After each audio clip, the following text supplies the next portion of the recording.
बहुत ज़्यादा important question है आपका, बता नहीं सकते स्टूडेंट्स। तापमान बढ़ा दिया 10 डिग्री सेल्सियस या 20 डिग्री सेल्सियस, ऊपर नीचे थोड़ा सा आप कर दीजिए ऐसा कि कट जाए। तो स्टूडेंट्स ये जो वीडियो वो आपकी #2 यानी कि सेकंड है, ठीक है, सेकंड फिजिक्स न्यूमेरिकल्स की वीडियो हमने बनाई थी। तो सेकंड फिजिक्स की सारे इंपॉर्टेंट न्यूमेरिकल्स हम आपको करा रहे थे। आपका चैप्टर नंबर 1 पतस्था कि हमने मोस्ट इंपॉर्टेंट क्वेश्चंस कराए। उसके बाद आपका नेक्स्ट चैप्टर जो बड़ा चैप्टर है तरल वाला चैप्टर, तरलों के यांत्रिक गुण वाला, उसमें स्टूडेंट्स हमने आपके सीमांत वेग तक जो इंपॉर्टेंट सवाल पूछे जाते हैं, मोस्ट इंपॉर्टेंट बर्नौली के प्रमेय से सवाल पूछे जाते हैं, करवाया हमने। उसके बाद आपका स्टोक्स के नियम से जो सैद्धा गुणांक वाला है, सयान बल निकालना, ये करवाया। उसके बाद सीमांत वेग कैसे निकाला जाता है वो आपको हमने सिखाया, ठीक है। न्यूमेरिकल्स कराए आपको बेस्ट वाले, जो कि लॉन्ग में 5 नंबर में पूछे जाते हैं वो सब। अब देखिए अब यहाँ पे हम शुरुआत कर रहे हैं। 8 सवाल हमने कर लिए थे, 9वां सवाल से स्टार्ट करेंगे हम। पृष्ठ ऊर्जा पृष्ठ तनाव के रिलेटेड जो क्वेश्चन एग्जाम में पूछे जाते हैं, जी हाँ पूछे जाते हैं, आपको उस टाइप के करवाएंगे, ठीक है। उसके बाद आगे बढ़ेंगे, रेखीय प्रसार, क्षेत्रीय प्रसार, गुणांक, ये सब क्वेश्चंस करेंगे जो बहुत ही आसान आते हैं। यहाँ से जितने भी क्वेश्चंस हम करेंगे ना आसान होते हैं स्टूडेंट्स, बहुत इजी। क्लियर, तरंग, आवर्त गति सब खत्म हो जाएगा, उष्मा गति से लेकर सारी चीजें आप इस वीडियो में हम कवर करेंगे, ठीक है। चलो तो कैसे हैं आप सभी लोग? आई होप आपने उस वीडियो को पूरा देखा होगा और आपको मजा आया होगा, ये तो हम आपको गारंटी दे सकते हैं, ठीक है। नहीं देखा है तो आप जरूर देख लीजिएगा, लिंक डिस्क्रिप्शन बॉक्स में हम दे देंगे उस वीडियो का, ठीक है। पार्ट 1 फिजिक्स के भी न्यूमेरिकल हमने करा दी हैं इंपॉर्टेंट वाले, उसका भी लिंक आपको मिल जाएगा। चलिए तो इस बेहतरीन वीडियो को आप कर देते हैं स्टार्ट, और इस वीडियो को भाई आप सभी लाइक जरूर कर दीजिएगा, और चैनल पे नए हो सब्सक्राइब जरूर कर ले, और वीडियो को दोस्त मित्र यारों को भी शेयर कर दे ताकि वो भी आ जाए भाई, मिल के पढ़ते हैं। स्टार्ट करते हैं सब नया क्वेश्चन साथ में। आइए कौन सा है क्वेश्चन, देखिए पृष्ठ तनाव पृष्ठ ऊर्जा का यही सवाल होता है, बहुत ही मजेदार सा। क्या है? साबुन के घोल का पृष्ठ तनाव इतना है, इस घोल से 0.2 सेंटीमीटर त्रिज्या के बुलबुले को फूंक मारकर बनाने में कितना कार्य करना पड़ेगा, ये पूछा है। बचपन में हम सभी नहीं करते थे, यू हमने लिया, फूंक मारा, एक बबल बन गया, एक बुलबुला निकला गोल सा। भाई ऐसा नहीं होता है। ये था हमारा डंडी, आपने पकड़ा और यहाँ पे फूंक मारा, यहाँ पे इस तरीके से फूंक मारा, तो यहाँ से स्टूडेंट्स एक आपका बुलबुला निकल गया, ठीक है। मान लीजिए बुलबुले की त्रिज्या R है, पूछा है कि फूंक मार रहे हो, बुलबुला बना रहे हो, तो कितना कार्य कर रहे हो, वर्क कितना किया जा रहा है स्टूडेंट्स, ये कैसे पता करेंगे? इसके लिए फॉर्मूला होता है पृष्ठ तनाव स्टूडेंट्स और पृष्ठ ऊर्जा। जब हमने पढ़ा था तो 2 फॉर्मूले आए थे उसमें, एक फॉर्मूला ये आया था कि पृष्ठ तनाव बराबर होता है F/L, ठीक है। एक फॉर्मूला ये होता है, एक होता है स्टूडेंट्स आपका पृष्ठीय ऊर्जा बटे में क्षेत्रफल वृद्धि, ठीक है। ये है आपका दूसरा फॉर्मूला। T को S भी लिखा जाता है स्टूडेंट्स, इसमें आप टेंशन मत लो, जिस तरह से लिखना है आप लिखो। पृष्ठ तनाव को T से लिखना है T से लिखिए, S से लिखना है S से लिखिए, फॉर्मूला दोनों याद रखिए। देखिए ये दोनों याद है ना, हमने पढ़ रखा है सेकेंड फिजिक्स। अगर आपने नहीं पढ़ा है तो सारे इंपॉर्टेंट टॉपिक्स हमने कवर कर दिए हैं। देखो जो नया स्टूडेंट्स है वो बहुत परेशान होते हैं क्योंकि उनका एग्जाम नजदीक आ रहा होता है, ठीक है, टाइम नहीं है रहता, तो आप सभी जरूर कवर कर लीजिएगा, आपको ढूंढने की जरूरत नहीं है, हम लिंक डिस्क्रिप्शन बॉक्स में दे देंगे आप सभी के लिए, ठीक है, जिससे कि आप आराम से बस जाओ कवर कर लो और साथ हमारे आ जाओ, ठीक है, बराबर में। चलो तो ये 2 फॉर्मूले हैं हमारे, आप लिख लीजिएगा अगर आपको नहीं पता तो, कि यही 2 फॉर्मूले होते हैं पृष्ठ तनाव और पृष्ठ ऊर्जा से रिलेटेड। हमें देखिए कार्य पूछा है तो माइंड में आदेश आएगा कि ये वाला फॉर्मूला यूज करो, क्योंकि यहीं पर कार्य मिलेगा हमें, ठीक है। तो हम इस वाले फॉर्मूले को उठाएंगे। चलो समझ में आ गया कि फॉर्मूला कौन सा लगाना है, स्टार्ट हो जाइए। अब स्टार्ट हो जाइए, लिखना दिया क्या है ये सब लिख देते हैं आप सब, ठीक है। हल क्या क्या दिया है, देखिए दिया है, थोड़ा स्पीड हम बढ़ाएंगे स्टूडेंट्स, ठीक है, स्पीड हम अप कर रहे हैं क्योंकि हमने फर्स्ट वीडियो में एकदम आराम से हर एक क्वेश्चंस कराए थे। अब थोड़ा स्पीड हमें बढ़ाना पड़ेगा क्योंकि क्वेश्चंस ज़्यादा हमें करवाने आपको, थोड़ा हम स्पीड भी बढ़ाएंगे, टेंशन मत लीजिए। क्या क्या हमें दिया है, हमें दिया है स्टूडेंट्स पृष्ठ तनाव, यानी T की वैल्यू कितनी है 0.03 है, चलो न्यूटन पर मीटर। त्रिज्या दी हुई है, त्रिज्या कितनी है 0.2 सेंटीमीटर है। सेंटीमीटर को मीटर में कैसे लिखेंगे, सिंपल सी बात है भाई, 10 के घाते -2 से गुणा कर दीजिए, मीटर में हो जाएगा सेंटीमीटर से, वही 10 की घात अगर -3 से गुणा करोगे तो मिलीमीटर मीटर में आता है, लेकिन सेंटीमीटर को मीटर में बदलना है तो 10 की घात -2 से गुणा हो गया। उसके बाद हमसे पूछा है कार्य निकालना, तो अब क्या करेंगे, गेम खेलेंगे भाई, गेम खेलते हैं। लिखेंगे अब हम जानते हैं भैया, वी नो, थोड़ा इंग्लिश भी लिखेंगे तो मज़ा आता है ना, वी नो, थोड़ा इंग्लिश भी ऐड करी, सॉल्यूशन में इंग्लिश भी ऐड करिए ना, मज़ा आता है, सच बता रहा हूँ। चलिए, क्योंकि देखता है, क्योंकि आप कभी न कभी हिंदी का एकदम प्योर हिंदी कोई अगर फिजिक्स पढ़ाता है तो प्यारे बच्चों, इस भौतिक विज्ञान की कक्षा में हम देख रहे हैं चैप्टर नंबर 1, मात्रक और माप पर आपको यंत्र लेकर आए, उस यंत्र की लंबाई निकालें, उस यंत्र की लंबाई जो वृद्धि होती है वगैरह वगैरह वगैरह चलता रहता है। तो थोड़ा सा इंग्लिश भी आप लेते रहिए, ठीक है, हर एक चीज़ में थोड़ा थोड़ा लाते रहिए, ठीक है स्टूडेंट्स। जैसे कि अब हम जानते हैं तो आप अब लिख दीजिए अब वी नो, ठीक है, इस तरीके से, ठीक है स्टूडेंट्स। आप देखिएगा आपको ये आगे जाकर बहुत ही ईजी होगा, आपको ये आगे जाकर धीरे धीरे इंग्लिश में भी थोड़ा सा हैबिट हो जाएगा, हर एक क्वेश्चन को करने का। शुरुआत धीरे से ही होती है ना, धीरे से ही होती है, इसलिए हम देखिए आपको हर एक चीज़ बता देते हैं। देखिए जो चीज़ आपके लिए ज़रूरी है उस चीज़ में हम थोड़ा डिस्कशन कर देते हैं, ठीक है। वैसे तो हमें क्वेश्चन ही सॉल्व कराना है, कैसे भी करा सकते हैं हम। आप देखते हैं हम क्या जानते हैं स्टूडेंट्स, ये वाला फॉर्मूला T बराबर होता है कार्य बटे में क्षेत्रफल में वृद्धि। कार्य निकालना है, कार्य किसके बराबर हो जाएगा, T गुणे में क्षेत्रफल में वृद्धि। कार्य बराबर हो जाएगा T कितना है आपका, T है आपका 0.03।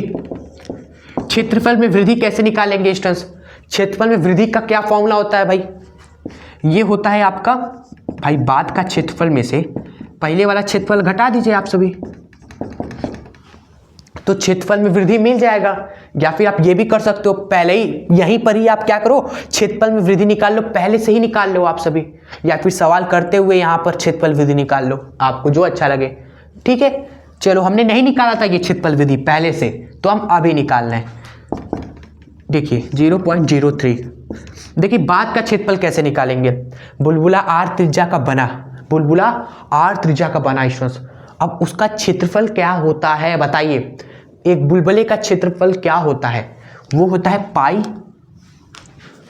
वो आपका होता है 4 पाई आर का स्क्वायर। ये याद रखें, एक गोला जो होता है ना आर त्रिज्या का, उसका क्षेत्रफल ये होता है।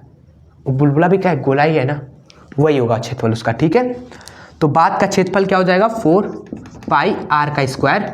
आर क्या है स्टूडेंट्स, आर हमारी ये है माइनस का, पहले कितना क्षेत्रफल था पहले का भाई, पहले तो भाई बुलबुला बना ही नहीं था, पहले तो बुलबुला बना ही नहीं था, पहले कोई क्षेत्रफल नहीं था स्टूडेंट्स, 0।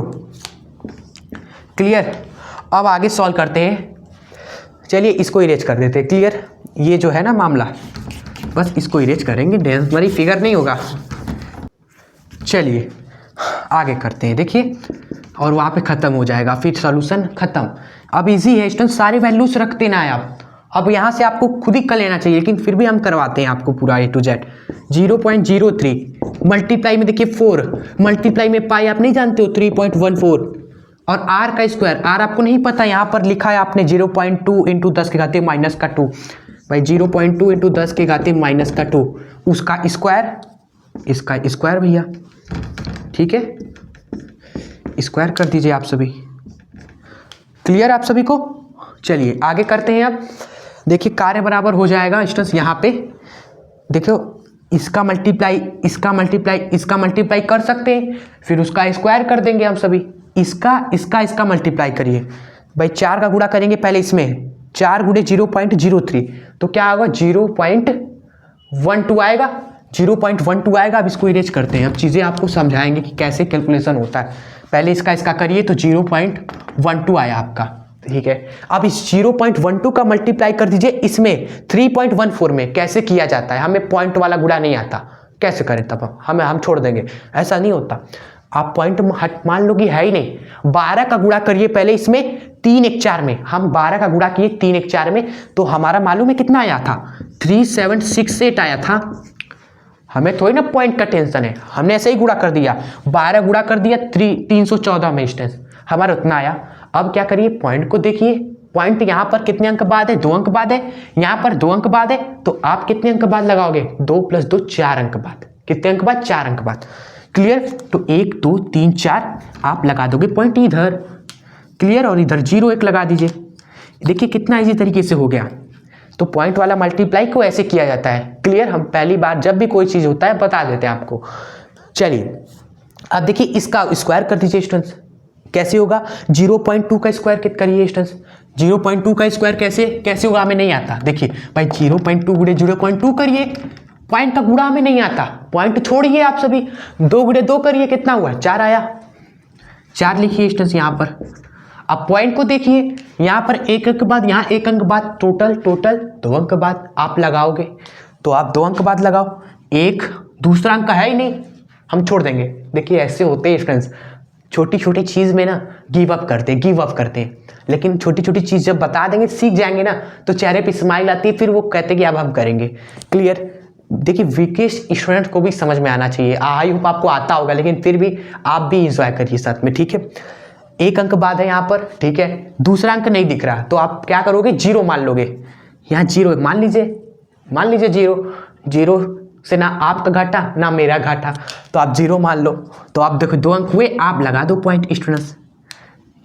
ये हुआ है ना बात, हो गया स्क्वायर। आप 10 की घाते -2 का स्क्वायर करें, ये तो कर लेंगे ना। 10 की घाते -2 का स्क्वायर, 2 गुणे 2 10 की घाते -4 हो जाएगा स्टूडेंट्स। 10 की घाते -4।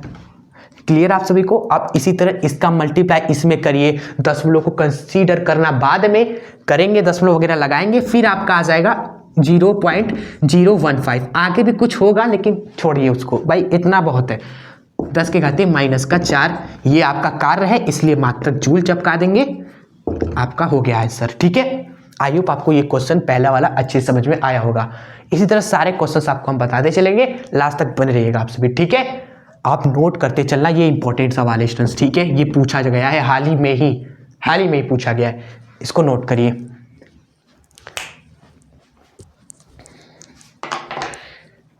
चलिए तो स्टूडेंट्स ये जो क्वेश्चन है आपका 10th वाला, ठीक है, ये टाइप का क्वेश्चन आपका एग्जाम में आता है। और हम आपको इसकी ट्रिक भी बताएंगे कि पहले तो हम जो मेथड है उससे करेंगे, और फिर इसकी ट्रिक भी बता देंगे कि अगर आप भूल गए तो वो ट्रिक लगा देना और इजीली आप कैलकुलेट कर लेंगे फिर क्वेश्चन का आंसर। ठीक है, चलिए क्वेश्चन पहले पढ़ लीजिए। क्वेश्चन है आपका आर त्रिज्या की एक बूंद है। ठीक है, पहले तो देखो एक बूंद हमारी क्या थी, एक आर त्रिज्या की एक बूंद थी।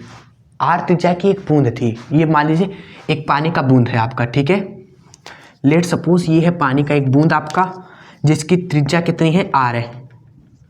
क्लियर, कि आर त्रिज्या की जो बूंद है ना स्टूडेंट, वो 27 छोटी समान त्रिज्या आर की बूंदों में टूट जाती है। कभी होता नहीं है। क्लियर स्टूडेंट्स, पानी पसीना निकल रहा है, एक बूंद पानी इस तरीके से उठाया और उसको ऐसे छटाक से किया, तो जो एक बूंद है ना वो कई बूंदों में टूट जाता है। होता है कि नहीं? इसी तरह ये जो बूंद है ना, ये बूंद भी स्टूडेंट्स कितने टुकड़ों में टूट गया, 27 छोटी समान त्रिज्या में। यानी कि ये बूंद टूटा 27 भैया हमारे एक समान त्रिज्या, सबकी समान त्रिज्या है स्टूडेंट्स। हर एक बूंद की त्रिज्या कितनी है स्टूडेंट्स, आपकी एक समान है, वो है आर त्रिज्या। नंबर में कितने हैं स्टूडेंट्स, नंबर में है आपके ये 27 बूंद। तो कैसे होगा क्वेश्चन, पहले आइए आगे पढ़ते हैं। आगे है हमारी बात कही गई, ये द्रव का पृष्ठ तनाव T है, इसका पृष्ठ तनाव कितना है, T है आपका। कहा गया है तो ऊर्जा में परिवर्तन की गणना कीजिए। ऊर्जा, कार्य और ऊर्जा रिलेटेड होती है, कार्य और ऊर्जा रिलेटेड होती है भाई, इसलिए यानी कि जो आप कार्य निकालो वही ऊर्जा है, जो आप कार्य निकालो वही ऊर्जा है। तो फॉर्मूला वही लगेगा जो फर्स्ट क्वेश्चन में हमने किया था अभी। ठीक है, वही फॉर्मूला लगेगा। क्या था वो फॉर्मूला स्टूडेंट्स, फॉर्मूला था हमारा कि देखो पृष्ठ तनाव बराबर होता है कार्य बटे में क्षेत्रफल में वृद्धि। तो कार्य किसके बराबर हो जाएगा, पृष्ठ तनाव गुणे में क्षेत्रफल में वृद्धि स्टूडेंट्स। यही आपका कैलकुलेट करना है बस, और कुछ नहीं करना है। पृष्ठ तनाव T हमें दे दिया है, हमें बस क्या चाहिए, ये क्षेत्रफल में वृद्धि कैलकुलेट करना है। ठीक है, इसी का आपको ट्रिक भी बताएंगे और तरीका भी बताएंगे, पहले वो क्या होता है। आइए सॉल्व करते हैं। बस आपको क्षेत्रफल में वृद्धि निकालना है और कुछ नहीं स्टूडेंट्स, और कुछ भी नहीं। देखिए हमें दिया क्या है, देखिए हमें दिया है हमें दिया है पृष्ठ तनाव स्टूडेंट्स T है, और बूंद की त्रिज्या हमारी R है, और ये हमारी R त्रिज्या की जो हमारी बूंद है वह टूट जाती है, टूटती है 27 छोटे बूंद में, 27 छोटे बूंद में, जिसकी प्रत्येक बूंद की त्रिज्या कितनी है, स्मॉल r है। हर एक बूंद की त्रिज्या r है स्टूडेंट्स, ठीक है। चलिए क्षेत्रफल में वृद्धि हमें कैलकुलेट करना है, कैसे करेंगे भाई? और क्षेत्रफल में वृद्धि कैसे निकालेंगे भाई? इसका क्षेत्रफल क्या हो जाएगा, 4 पाई r स्क्वायर हो जाएगा, और 27 बूंदों का क्षेत्रफल क्या हो जाएगा, 27 4 पाई r स्क्वायर। लेकिन r कौन सा होगा, ये छोटा वाला r होगा ना, समझ पा रहे हैं? इसका क्षेत्रफल तो आप सीधी बोलोगे, सिंपल, इसका क्षेत्रफल देखो सर 4 पाई, इसकी त्रिज्या r का स्क्वायर, 27 बूंदों का क्षेत्रफल कितना हो जाएगा, देखिए सिंपल सी बात है, अरे हमसे कोई तेज, 27 गुणे में 4 पाई, इस इनकी त्रिज्या r है छोटी वाली, उसका स्क्वायर कर दो ना। अब अंतर कैसे निकालोगे, यहाँ पर कैपिटल R वहाँ पर स्मॉल r, अंतर कैसे निकालोगे, नहीं निकाल पाओगे ना। मतलब कि सबसे पहले स्टूडेंट्स हमें ये पता करना है किसके टर्म में, r के टर्म में, ये स्मॉल r हमें कैपिटल R के टर्म में निकालना पड़ेगा, समझ रहे हैं? और उसका तरीका भी बताएंगे आपको, ट्रिक भी बताएंगे आपको। क्लियर? तरीका ये है कि आप क्या करो, बड़े वाली बूंद का आयतन निकाल लो, बराबर कर दो 27 है ना छोटी बूंद का आयतन के, ये तरीका होता है। करिए, फिर ट्रिक भी बता देते हैं आपको। बड़े वाली बूंद का आयतन कितना हो जाएगा, 4/3 पाई बड़े वाली बूंद की त्रिज्या का क्यूब इक्वल्स टू 27 गुणे में छोटी वाली बूंद कितनी है भैया, छोटी वाली बूंद की त्रिज्या है स्मॉल r, तो 4/3 पाई स्मॉल r का क्यूब स्टूडेंट्स। क्लियर? यही तरीका होता है। आप देखेंगे ये तो कट गया पूरा तरीके से, ठीक है, 27 नहीं कटा, सॉरी। क्लियर? यहाँ से आप कैलकुलेट वगैरह करोगे स्टूडेंट्स, स्मॉल r निकालने की कोशिश करेंगे तो आप पाएंगे कि ये r क्यूब पहले क्या मिला, r क्यूब मिला पहले, ये 27 इधर आ जाएगा बटे में कैपिटल R का क्यूब बटे में 27, ठीक है। r निकालोगे आप सभी तो r आपको क्या मिलेगा, देखिए उधर क्यूब रूट ले लो, वहाँ पर क्यूब रूट ले लीजिए, यहाँ पर जो क्यूब है वहाँ जाएगा तो क्यूब रूट हो जाएगा, घनमूल आपका, तो ये उधर जाएगा तो घनमूल आप ले लोगे। देखिए r बटे में 27 का भैया जो है इसका क्यूब रूट आप ले लेंगे, इसका क्यूब रूट आप ले लेंगे। अब क्यूब रूट लेंगे तो क्या मिलेगा भैया, r क्यूब का क्यूब रूट तो r हो जाएगा, और 27 का क्यूब रूट कितना होता है, 3 होता है आपका। ये देखो आपको मिला पहले स्मॉल r, ये ठीक है, ये तरीका है स्टूडेंट्स। ट्रिक क्या है, ट्रिक आइए आपको बता देते हैं। ट्रिक आप लिख लीजिएगा साइड में बॉक्स बना के कि ट्रिक क्या है। ट्रिक ये है कि जो आपका r होता है स्मॉल r, वो बराबर होता है किसके, कैपिटल R बटे में क्यूब रूट के। क्यूब रूट में यहां क्या होता है, बूंद की संख्या स्टूडेंट्स, r बटे में बूंद की संख्या उसका क्यूब रूट, r बटे में बूंद की संख्या उसका क्यूब रूट। क्लियर? ये ट्रिक है आपका। यहां पर हम तब डायरेक्ट स्मॉल r कैसे लिख देते स्टूडेंट्स, r बटे में बूंद की संख्या कितनी है, 27 है ना, 27 है, तो इस 27 का क्यूब रूट क्या हो जाएगा स्टूडेंट्स, 3 हो जाएगा, यानी कि स्मॉल r बटे में 3। मिल गया कि नहीं, ऐसे भी वैसे भी मिल गया, ऐसे ही मिल गया। देखिए अगर आपको ये तरीका समझ में आ गया तो आप इसी तरह करना, अदरवाइज आप ट्रिक भी अप्लाई कर दोगे, एग्जामिनर उतना भी नहीं काटेगा नंबर। ट्रिक भी अप्लाई कर देंगे, डायरेक्ट r लिख देंगे, ऐसे तो भी नहीं काटेगा, उतना ईमानदार हो गए। लेकिन अगर खड़ूस होंगे आपके टीचर तो काट सकते हैं, इसलिए हमने तरीका भी बता दिया। क्लियर? चलिए, दोनों चीज़ें जाननी चाहिए।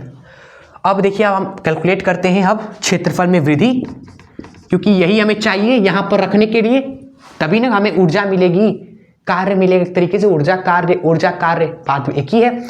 ये निकालते हैं, देखिए ये कैसे मिल जाएगा, बाद वाले में से पहले वाला घटा दीजिए, यही हमने सीख रखा है ना शुरू से, यही करते हैं, इरेज करते हैं स्टूडेंट्स प्लीज। देखिए हमें अच्छा खुद नहीं लगता इरेज करना, क्योंकि हमें भी बहुत बेकार लगता है जब कोई पढ़ाता है फिर उसके बाद इरेज कर देता है, ठीक है। इसलिए हम हर बार सॉरी प्लीज़ वगैरह आपसे माफ़ी मांग लेते हैं, लेकिन मजबूरी है इसलिए करना पड़ जाता है। देखिए ये क्षेत्रफल में वृद्धि क्या है, हम हमारी बाद वाला क्षेत्रफल क्या हो जाएगा स्टूडेंट्स, आप बता दोगे। बाद में 27 बूंद है आपकी, हर एक बूंद का क्षेत्रफल 4 पाई, त्रिज्या कितनी है आई, त्रिज्या कितनी है स्टूडेंट्स r बटे में 3, r बटे में 3 अभी निकाला हमने यहाँ पर। इसका स्क्वायर r बटे में 3 का स्क्वायर कितना होता है, r स्क्वायर बटे में 9, r बटे में 9, r स्क्वायर बटे में 9 हो जाएगा आपका। ठीक है, फिर घटा देंगे पहले वाली क्षेत्रफल में से। पहले क्या था आप बताओ, पहले क्या था जब शुरू हुआ खेल, तो डायग्राम में देखो पहले क्या था, एक बड़ा सा बूंद था, केवल एक बूंद था जिसकी त्रिज्या r थी, तो उसका क्षेत्रफल क्या हो जाएगा 4 पाई r का स्क्वायर, 4 पाई r का स्क्वायर। ये पूरा कैलकुलेट करिए स्टूडेंट्स, गुणा भाग करिए, आप कर लेंगे ना। देखो भाई 9 से ये कितनी बार हो गया, 3 बार में, 4 3 12 पाई r स्क्वायर, 12 पाई r स्क्वायर माइनस में 4 पाई r स्क्वायर, घटाएंगे स्टूडेंट्स तो 8 पाई r स्क्वायर मिलेगा आपको। ठीक है, उसको आप रख देंगे फॉर्मूले में स्टूडेंट्स। फॉर्मूला आपका क्या है, यहाँ पर लिख देते हैं, जरा जगह नहीं है मेरे पास। फॉर्मूला था हमारा कार्य बराबर पृष्ठ तनाव क्षेत्रफल में वृद्धि, आपका यही फॉर्मूला था कि नहीं, देखिए जरा, तो हमने इरेज कर दिया, लेकिन हमने पता यही लिखा था। तो कार्य या ऊर्जा क्या हो जाएगी, कार्य या ऊर्जा हो जाएगी स्टूडेंट्स T, और ये 8 पाई r स्क्वायर, T इंटू में 8 पाई r स्क्वायर, ये आपका हो गया आंसर। ठीक है, आई होप आपको समझ में आया होगा ये क्वेश्चन। इसी तरह स्टूडेंट्स क्वेश्चन आते रहते हैं, आई होप आपको ये समझ में आया होगा स्टूडेंट्स। सो स्टूडेंट्स आइए देखते हैं ये क्वेश्चन क्लियर, और वो जो ट्रिक है ना वो सच में आपको बहुत हेल्प करेगी, क्योंकि आप ट्रिक से कर देंगे। ठीक है, तो जो आपका एग्जामिनर होगा, मान लो ध्यान दिया, तो देखिएगा कि यार इसने तो डायरेक्ट r लिख दिया, तो इतना नहीं है कि वो काट देगा, वो ये भी सोच सकता है कि हो सकता है रफ में जाकर उसने निकाल लिया हो ये बात, इसलिए पॉसिबिलिटी बहुत ही कम है कि आपको काटेगा इस चीज़ के लिए, नहीं काटेगा, ट्रिक से आप निकाल सकते हो। ठीक है, आप खुश। चलिए इस क्वेश्चन को सॉल्व करते हैं, इसको चलिए ट्रिक से करते हैं। क्लियर, तरीका तो आपको पता ही है मेन वाला। देखिए क्वेश्चन है कि r त्रिज्या की एक बूंद 8000 छोटे छोटे समान त्रिज्या के बूंदों में टूट जाती है, इसमें स्टूडेंट्स 5.592 पाई r स्क्वायर जूल की ऊर्जा वृद्धि होती है, तो इस बूंद का पृष्ठ तनाव की गणना करें। क्या, कितना आसान है स्टूडेंट्स। उस वाले क्वेश्चन में आपसे पूछा था ऊर्जा वृद्धि, पृष्ठ तनाव दे रखा था, यहाँ पर ऊर्जा वृद्धि दे रखा है, पृष्ठ तनाव पूछा है, यही कर ही सकता है, और क्वेश्चन कुछ करेगा ही, क्या करेगा, वही करेगा भाई, जो करेगा भी तो क्या करेगा, यही चाह रहा है उसके पास, एक देगा दूसरा पूछेगा, दूसरा देगा एक पूछेगा, यही होता है। करते हैं सेम तरीके से करेंगे, सेम फॉर्मूला लगेगा। ट्रिक क्या है, सबसे पहले तो भैया स्मॉल r निकालने की, कैपिटल R बटे में बूंदों की संख्या का क्यूब रूट, जो कि हो जाएगा r। 8000 का क्यूब रूट कैसे लेंगे आप सभी, कैसे लेंगे भाई, इसको आप तोड़ेंगे। देखो पहले 3 जीरो दिख रहे हैं, 3 जीरो का क्यूब रूट मतलब कि 3 की जगह 1 लिखो आप सभी। यहाँ पर 8 है, 8 का दोस्तों क्यूब रूट क्या होगा, 8 को लिख सकते 2 गुणे 2 गुणे 2, तो 3 2 की जगह 1 2 उठाओ आप सभी, इस तरीके से क्यूब रूट आपका होता है। तो ये हमारा मिल गया ये। अब क्या करते हैं स्टूडेंट्स, अब हम निकालते हैं क्षेत्रफल में वृद्धि। क्लियर, क्षेत्रफल में वृद्धि कैसे मिलेगा, बाद वाले क्षेत्रफल में से घटा दीजिए पहले वाला क्षेत्रफल आप सभी। क्लियर, देख लीजिए बाद में क्या हो रहा है, बाद में देखिए सिनेरियो कुछ ऐसा है, एक बड़ा सा बूंद स्टूडेंट्स r त्रिज्या का टूट गया 8000 छोटे बूंदों में। ठीक है, 8000 छोटे बूंदों में, तो बाद में क्या हो रहा है, 8000 छोटे बूंद आपको मिल रहे हैं ना, बाद में आपको क्या मिल रहा है, 8000 छोटे बूंद मिल रहे हैं, तो बाद वाले की क्षेत्रफल क्या हो जाएगा, 8000 छोटे बूंदों का क्षेत्रफल, 8000 छोटे बूंदों का क्षेत्रफल, जो कि हो जाएगा 8000 गुणे में 4 पाई, छोटे वाले बूंद की त्रिज्या कितनी है, r बटे में 20, इसका स्क्वायर। ठीक है, r बटे में 20 का स्क्वायर स्टूडेंट्स। ठीक है, क्लियर यहां तक। फिर माइनस का पहले वाला क्या था स्टूडेंट क्षेत्रफल, पहले वाला तो यही है आपका एरिया, जो कि हो जाएगा 4 pi are square, 4 pi are square आपका कैपिटल आर का। देखिए इसको सॉल्व करेंगे स्टूडेंट्स, आप एक चीज़ देख सकते हैं स्टूडेंट्स, हम क्या ही अगला स्टेप करने जाए, चलो कर देते हैं। 8000 गुणे में 4 पाई, इसका स्क्वायर करेंगे तो आर स्क्वायर बटे में 20 का स्क्वायर कितना होता है स्टूडेंट्स, 400 होता है आपका, क्लियर। एंड फिर माइनस का 4 पाई आर स्क्वायर, क्लियर, कुछ किया नहीं, बस स्क्वायर करके लिख दिया। अभी आप काटते हैं स्टूडेंट्स, 0 से 0, 0 से 0 कट गया, 4 से देखिए ये 4 कट गया। अब कैलकुलेट कर लीजिए घटा कर क्या मिलता है आपको, घटा के क्या मिलता है, कैलकुलेट कर दीजिए। क्षेत्रफल में वृद्धि क्या मिलती है आपको, देखिए 80, यहाँ पर 80 बचा है, यहाँ पाई बचा है, यहाँ r square, 80 pi are square. ध्यान से देखिए चील की आंखों से, 80 दिख रहा है, पाई दिख रहा है और आर स्क्वायर दिख रहा है, तो 80 पाई आर स्क्वायर लिखना है आपको। चील की आंखें जरा देखनी होती है न्यूमेरिकल सॉल्व करते समय। और माइनस का क्या है, 4 पाई आर स्क्वायर है, 4 पाई आर स्क्वायर लिखिए और घटा दीजिए स्टूडेंट्स, इसको घटा दीजिए, क्या मिलेगा, 76 पाई आर स्क्वायर मिलेगा ना, वही होगा आपका क्षेत्रफल वृद्धि। अब स्टूडेंट जो फॉर्मूला हमने बताया था वो लगा दीजिए, जो फॉर्मूला आप जानते हो, जो फॉर्मूला वी नो कि जो ऊर्जा वृद्धि होती है या कार्य होता है बराबर होता है पृष्ठ तनाव गुणे में क्षेत्रफल के, ठीक है, क्लियर। यहां तक सब कुछ रख दीजिए और ये पृष्ठ तनाव निकाल दीजिए, ठीक है स्टूडेंट्स, ये निकाल लीजिए आप सभी। आइए निकालते हैं सब कुछ रखकर। सबसे पहले ये कार्य या ऊर्जा वृद्धि रख देते हैं, जो कि है यहाँ पर 5.592, ठीक है, 5.592 और साथ में pi are square equals to, पृष्ठ तनाव नहीं पता, क्षेत्रफल वृद्धि पता है 76 pi are square, 76 pi are square, clear. Solve करिए, देखेंगे आप सभी, ये पाई आर स्क्वायर यहाँ पर भी है वहाँ पर भी है, मार दो साले को, ये गया इधर भी, ठीक है। ये हमें टी चाहिए ना, तो टी बराबर क्या हो जाएगा स्टूडेंट्स, टी बराबर हो जाएगा 5.592 अपॉन में क्या आ जाएगा, ये 76 आ जाएगा आपका, और आप डिवाइड करके आप माहिरे निकाल लेंगे आंसर, ठीक है, जो आएगा आपका आंसर हो जाएगा स्टूडेंट्स। और घबराना बिल्कुल ही नहीं कैलकुलेशन में कि यहाँ पॉइंट लगा हमसे नहीं होगा, हम छोड़ रहे नहीं, पॉइंट को आप भूल जाए, आप डिवाइड करिए, डिवाइड करके जो आता है 1 2 3 अंक के बाद उसमें आप दशमलव लगा दीजिएगा, ठीक है, क्लियर आप सभी को।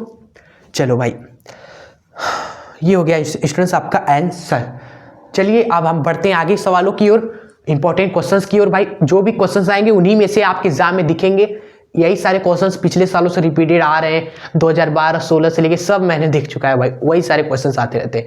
तो आपके सामने एक होमवर्क भी दे देते हैं कि कुछ आप भी कर लीजिए, ठीक है, बुक नहीं है तो कोई बात नहीं, आप कर लीजिए, ये क्वेश्चन आपके सामने है, इसको कर लीजिएगा स्टूडेंट्स, ठीक है, ये इजी क्वेश्चन है आपका।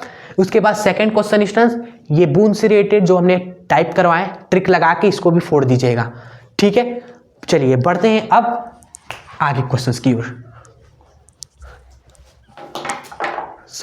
अब है अधिक दाब वाला टॉपिक, इसके फॉर्मूले इंपॉर्टेंट है, फिर क्वेश्चंस बहुत ही आसान है, ठीक है, वो हम आपको बताते हैं, 2 मिनट लगेगा, फिर स्टूडेंट्स हम बढ़ेंगे नेक्स्ट चैप्टर में, ठीक है, क्लियर। बस वो चैप्टर हो जाए, उसके बाद उष्मागत की तरंग दोलन, ये सब स्टूडेंट्स जो है ना बहुत ही आसान सवाल होते हैं, कुछ ही क्वेश्चंस भी है उनके, वीडियो फिर एंड हो जाएगी, क्लियर।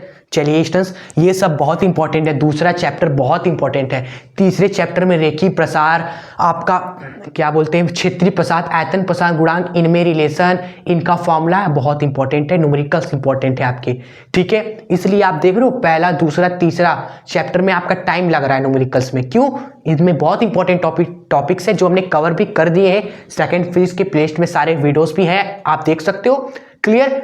न्यूमेरिकल्स तो हम करा ही रहे हैं, आपको रिवीजन भी हो रहा है ना फॉर्मूले का, हर एक फॉर्मूला हम आपको लिखवा दे रहे हैं। देखिए जैसे अधिक दाब क्या है, अधिक दाब मतलब होता है एक द्रव की जो बूंद होती है ना उसके अंदर एक एक्स्ट्रा प्रेशर होता है, जैसे एक बूंद है मान लीजिए, ठीक है, इसका पृष्ठ तनाव T है, तो इसके अंदर बाहर से थोड़ा सा अधिक दाब है, वो अधिक दाब होता है, और उसका फॉर्मूला होता है स्टूडेंट्स आपका 2T बटे में R, इसकी त्रिज्या R है, तो ये होता है, ये अगर आपका एक बूंद है तो एक बूंद के लिए। लेकिन अगर एक बबल होता है स्टूडेंट्स, बुलबुला होता है, बुलबुला के दो पृष्ठ होते हैं स्टूडेंट्स, एक ऊपर की ओर, एक अंदर से पृष्ठ होता है, एक बाहर से पृष्ठ होता है। ठीक है, बूंद का अंदर कोई पृष्ठ नहीं है, अंदर जाएंगे पानी पानी पानी पानी, लेकिन बुलबुले के अंदर जाएंगे तो दिखेगा पृष्ठ, ऊपर से देखेंगे पृष्ठ, दो पृष्ठ होते हैं। क्लियर आप सभी को? इसलिए इसका जो अधिक दाब होता है वो दुगना होता है, 2 की जगह पर 4T/r होता है आपका। दोनों फॉर्मूले याद रखिएगा। क्लियर? इस क्वेश्चन में क्या पूछा है, देखिए ये क्वेश्चन में पूछा है कि इतनी त्रिज्या की जल की एक बूंद है, ये बूंद की बात कर रहा है स्टूडेंट्स, ठीक है, जिसकी त्रिज्या इतनी है, इसके भीतर हमें अतिरिक्त दाब या फिर अधिक दाब बातें की है, ये ज्ञात करना है।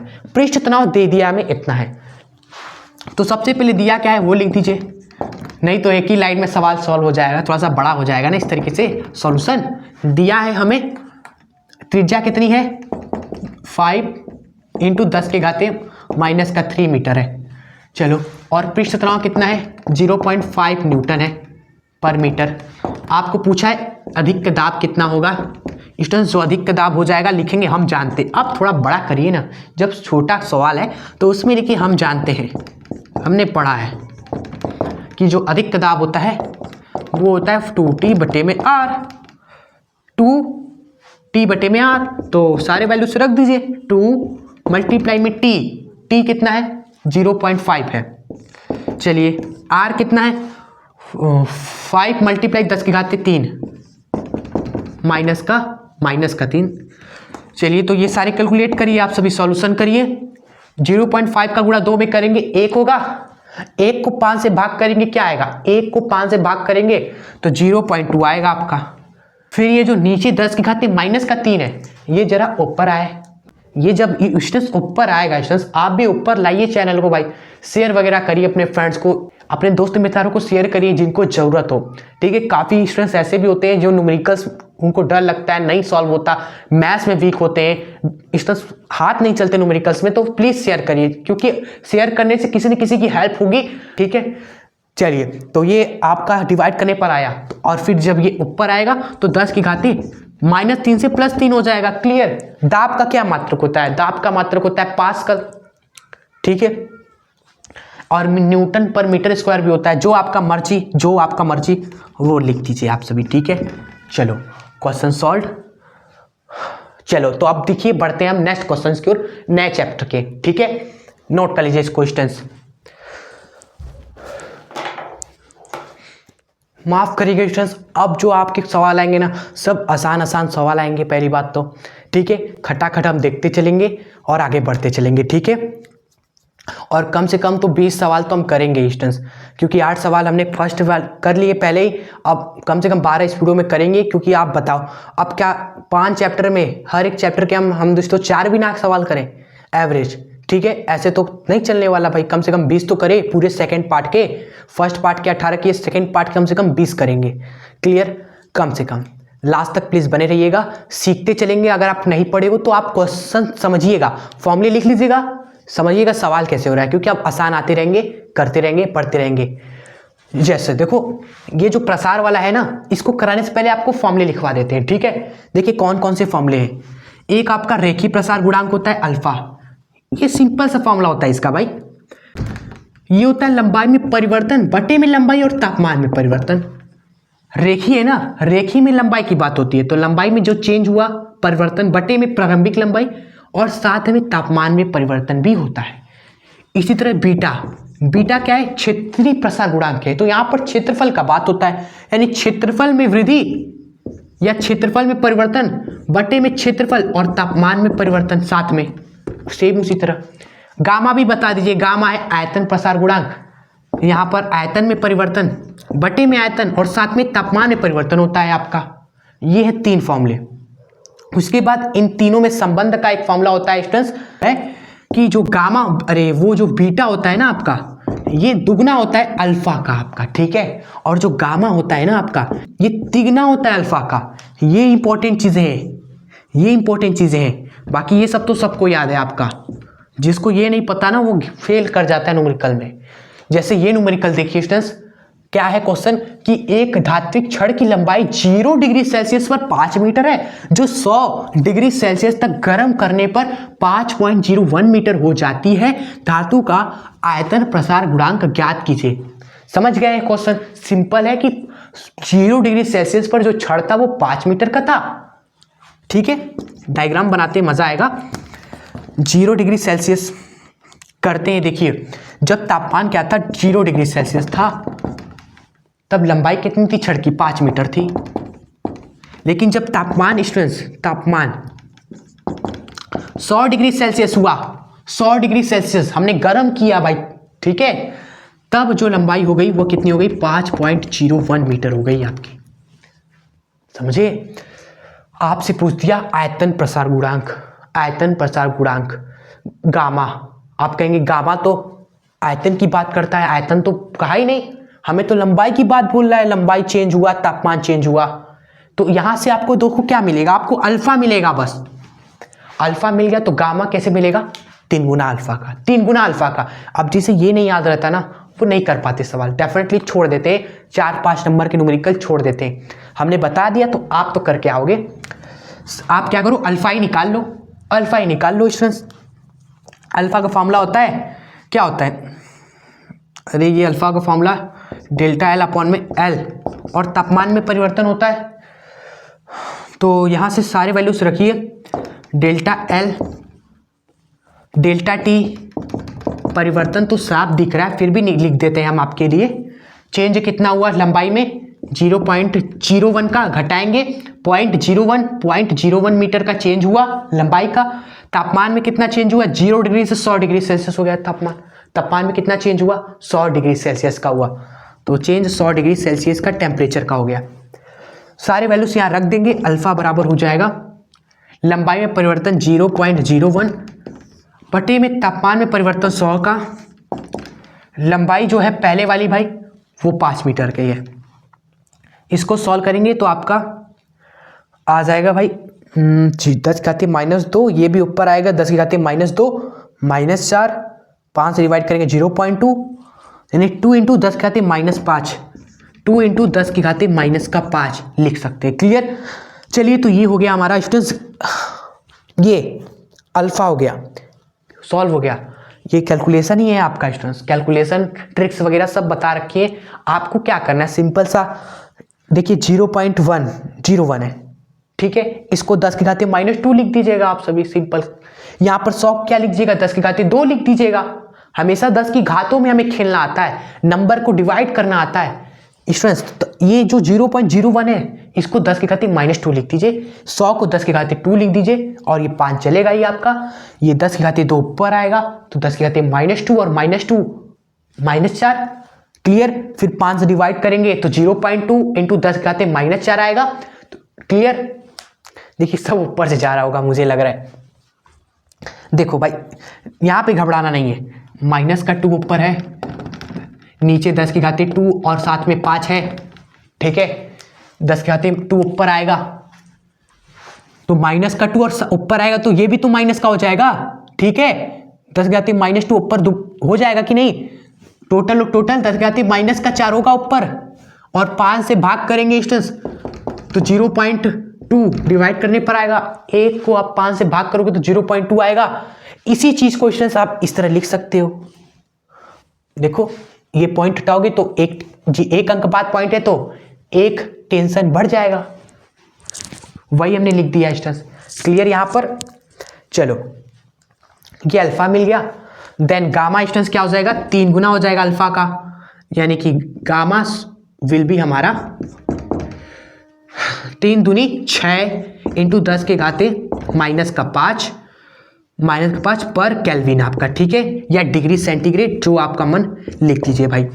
जी हाँ, यूनिट जो होता है ना, मात्रक जो होता है ना, इनका वो होता है पर डिग्री सेल्सियस या फिर पर केल्विन होता है। क्लियर आप सभी का? चलिए ये सब हमने बताया था, तो ये क्वेश्चन आपका हो गया सॉल्व स्टूडेंट्स, ठीक है। इजी तरह के सवाल होते हैं जो हो जाते हैं आराम से। क्लियर? अब एक और सवाल पूछा गया आपके पेपर में, आपके ही पेपर में, वो आपको चलिए होमवर्क हम देते हैं।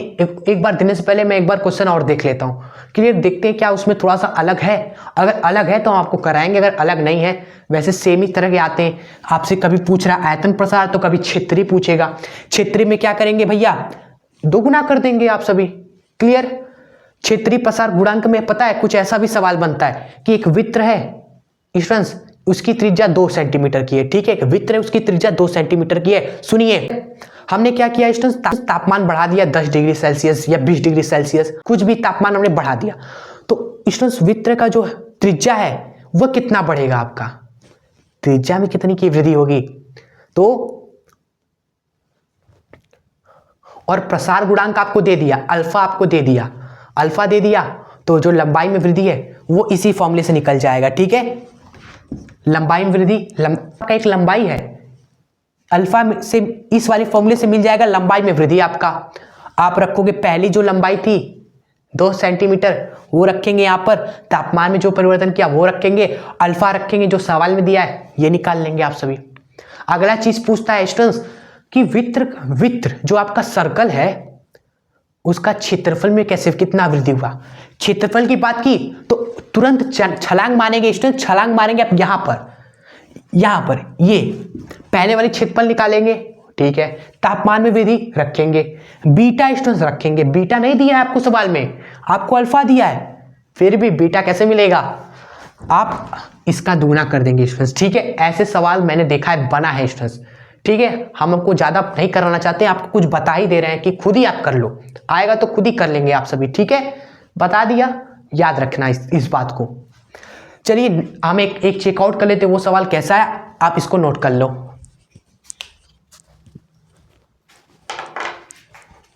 तो ये है आपका स्टूडेंट्स 14 सवाल, ठीक है। हम आपको बता दे रहे हैं, हम तो ये होमवर्क देना चाहते थे लेकिन आपको करा देते हैं, क्या ही टाइम लगेगा, 2-3 मिनट लगेगा। इंपॉर्टेंट क्वेश्चन है, एग्जाम में आया हुआ है, ठीक है, यही 2023-24 के पेपर में क्वेश्चन। स्टूडेंट्स देखिए एक बार, है आसानी, आप खुद कर लोगे, एक बार पॉज करके ट्राई जरूर करिएगा, ठीक है।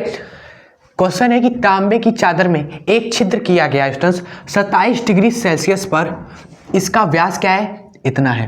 धातु की चादर को क्या किया गया, 227 डिग्री तक गर्म कर दिया गया, ठीक है। व्यास में क्या परिवर्तन होगा, तांबे का रेखीय प्रसार गुणांक आपको दिया है जिस तरह हमने बताया था, ठीक है। देखो कुछ इस तरीके से कार्य हो रहा है, एक चादर थी, ठीक है, उसमें हमने छेद कर दिया और बताया जा रहा है उसका व्यास स्टूडेंट जो है, व्यास वो आपका देखिए कितना है, 4.24 सेंटीमीटर है आपका इसका व्यास। तापमान क्या था उस समय, तापमान था 27 डिग्री सेल्सियस स्टूडेंट्स। तो आइए करते हैं, आप सॉल्व करते हैं। देखिए जब तापमान क्या था 27 डिग्री सेल्सियस था, तब व्यास क्या था आपका, डी वह था 4.24 सेंटीमीटर, क्लियर। वैसे स्टूडेंट्स ये सेंटीमीटर में हो मिलीमीटर में हो, इस तरह के सवालों में सही है, आप इसको मीटर में भी लिख सकते हो स्टूडेंट्स, कोई दिक्कत नहीं होगा, ऐसे भी करेंगे तब भी कोई दिक्कत नहीं। क्यों ऐसा, क्योंकि स्टूडेंट्स देखो जो आपका फॉर्मूला होता है ना, उसमें हम आपको बताएंगे, अभी 1 मिनट रुकिए, हम आपको बताते हैं कि ये सेंटीमीटर में फिर भी हमारा आंसर करेंगे तब भी कोई दिक्कत नहीं होगा, ऐसा ही मात्र तक करने का जरूरत है नहीं, इसको क्यों बताते हैं अभी। चलिए आगे देखिए, इस धातु की चादर को 227 डिग्री सेल्सियस तक गर्म करने पर व्यास में क्या परिवर्तन होगा। हमने तापमान को क्या कर दिया भैया, तापमान बढ़ा दिया, तापमान कर दिया 27 डिग्री सेल्सियस से 227 डिग्री सेल्सियस, क्लियर। पूछा जा रहा है व्यास क्या हो जाएगा भैया, व्यास क्या हो जाएगा, अगला जो व्यास है वो क्या होगा, ठीक है। तो अगला व्यास कैसे मिलेगा स्टूडेंट्स बताइए, जब आप व्यास में परिवर्तन निकाल लो, व्यास में परिवर्तन निकाल लो और पुराने वाले में जोड़ दो। और ये परिवर्तन चीजें कैसे मिलती है स्टूडेंट्स, रेखीय प्रसार गुणांक का फॉर्मूला लगाकर, और वही दिया भी है रेखीय प्रसार गुणांक कितना है, तो हिंट तो यही मिल रहा है आपको। तो आप वही फॉर्मूला लगाएंगे स्टूडेंट्स कि जो अल्फा होता है वो होता है लंबाई में परिवर्तन बटे में लंबाई और साथ में टेम्परेचर में चेंज जो हो रहा है, ठीक है। यहाँ पे स्टूडेंट्स देखो लंबाई का मात्रक होता है मीटर, नीचे भी लंबाई है मीटर, ये कट जा रहे हैं, आखिरकार ये मात्रक कट ही जा रहे हैं आपके। अगर ये सेंटीमीटर में रखेंगे नीचे भी सेंटीमीटर, ये भी आखिर में क्या हो जाएगा, कट ही जाएगा। मिलीमीटर में रखेंगे लंबाई, नीचे भी मिलीमीटर में लंबाई है आपका, आखिर में कट ही जाएगा स्टूडेंट। इसलिए मात्रक का कोई खेल ही नहीं है यहाँ पर, लंबाई आप मिलीमीटर में रखो, सेंटीमीटर में रखो, मीटर में रखो, कोई दिक्कत नहीं होता, ठीक है, क्योंकि कट ही जा रहे हैं, मात्र आ ही नहीं रहा है लंबाई का कुछ, ठीक है, समझ रहे हैं आप, इसलिए हम कह रहे थे कि सेंटीमीटर में भी है, कोई दिक्कत नहीं है, ठीक है। चलो सारी चीज़ें कर रखते हैं और ये कैलकुलेट करते हैं, ये लंबाई में परिवर्तन यानी यही डेल्टा डी, यही डिस्टेंस हम निकाल पाएंगे इससे। तो अल्फ़ा कितना है आपका 1.7 इंटू 10 के घाते -5 है, इक्वल्स टू लंबाई में परिवर्तन हमें निकालना है भैया। ऐसा करते हैं, पहले लंबाई में परिवर्तन का फॉर्मूला लिख दीजिए। ये किसके बराबर हो जाएगा, पहले तो ये हो जाएगा अल्फ़ा गुणे में डेल्टा टी गुणे में डिस्टेंस लंबाई, यही होगा डेल्टा एल आपका। सबसे पहले फॉर्मूला आपने लिख दिया, अब बस रख देना है सारे वैल्यूज को, आंसर कैलकुलेट कर लेंगे डिस्टेंस, ठीक है। ये डिस्टेंस आपका होमवर्क है, नाउ आपको डिस्टेंस रखना है सारे वैल्यूज यहाँ पर, क्लियर, और ये लंबाई में परिवर्तन निकाल लेंगे, वही यहाँ पर आप रख देंगे डिस्टेंस, पहले का तो पता ही है, बाद का रख देंगे, जोड़ देंगे, आंसर आ जाएगा, ठीक है। यहाँ पर कोई भी आपको दिक्कत होगी कैलकुलेशंस वाली तो आप आराम से कर, कैलकुलेशंस आप आराम से करिएगा स्टूडेंट्स, ठीक है, आराम से करना। अल्फा देखिए दिया है ना यहाँ पर, डेल्टा टी निकाल लेंगे, कितना तापमान में परिवर्तन कितना हो रहा है, देखिए सब चीज़ें बता दे रहे हैं वैसे हम आपको, 227 और पहले कितना था 27 था, ठीक है। इसको घटाएंगे आप सभी तो क्या मिल जाएगा 200 डिग्री सेल्सियस आप मिल जाएगा आपको, ठीक है। ये आपको रख देना है डिस्टेंस यहाँ पर, क्लियर। और इसको पूरा सॉल्व करेंगे तो डेल्टा जो एल है ना वो आपका आता है, कितना आता है भाई, ये आता है 0.014 आता है, उसको यहाँ पर जोड़ेंगे, सही है आपका, क्लियर। चलिए तो इसको आप कर लीजिएगा भाई, आपके लिए छोड़ रहे हैं, आप पे भरोसे पे कर दीजिएगा इसको। चलिए बढ़ते हैं स्टूडेंट्स आगे के क्वेश्चंस की ओर। देखिए सबसे ज़्यादा पेन आपका यही होगा कैलकुलेशंस में। कैलकुलेशन में अक्सर लोग परेशान रहते हैं, अच्छे परेशान रहते हैं, लेकिन एक बार आप सीख जाएंगे ना, हमने स्टार्टिंग से जहाँ भी कैलकुलेशन हार्ड आ रहा है हम आपको बता रहे हैं, यहाँ पर भी कैलकुलेशन आएगा, जो हमने बताया है स्टेप्स उसको याद करिएगा आराम से, हो जाएगा। और फिर भी दिक्कत होता है कैलकुलेशंस पे तो आप सर्च करना यूट्यूब पर कैलकुलेशन कैसे करें एजुकेशन शास्त्र, सबसे लेटेस्ट वीडियो जो भी हमने कैलकुलेशन की ट्रिक वगैरह बताई है ना, 2-3 वीडियो बना है उस पर कैलकुलेशंस पे, आप देखना सीखिएगा, कैलकुलेशन सीखना, इस पर आप स्ट्रॉन्ग जरूर बनना है, ठीक है। चलिए बढ़ते हैं आगे क्वेश्चंस की ओर।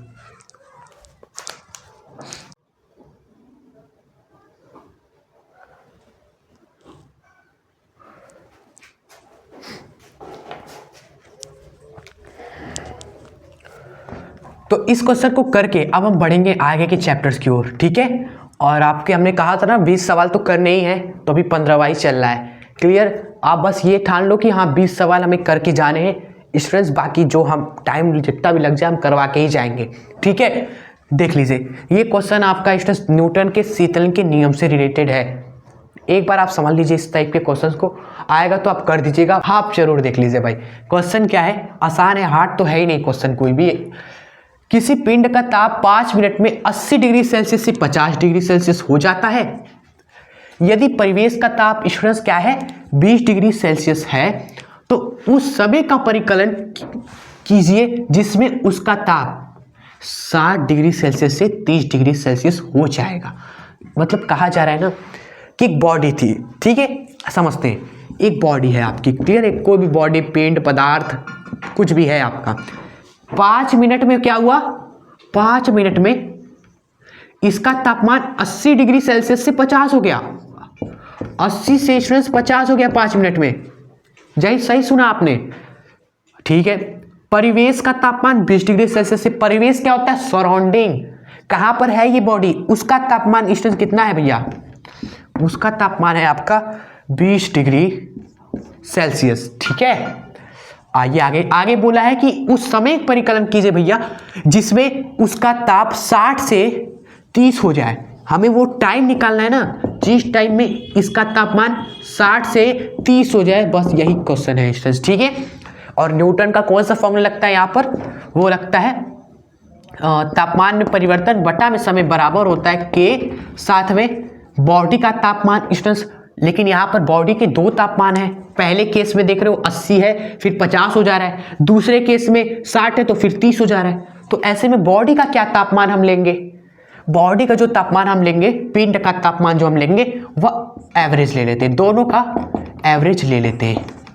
ठीक है, फिर घटा देते हैं स्टूडेंट्स किसके तापमान से? परिवेश के तापमान से। परिवेश का जो तापमान है टीएस, मान लेते टीएस, उससे घटा देंगे हम सभी। क्लियर? ये फॉर्मूला लिख लीजिए अगर आपको नहीं पता तो। चलो इसी पर क्वेश्चन हो जाएगा। क्वेश्चन में चूंकि दो केस है हमारे, तो हम पहले केस के लिए ये फॉर्मूला लगाएंगे, फिर दूसरे केस के लिए लगाएंगे।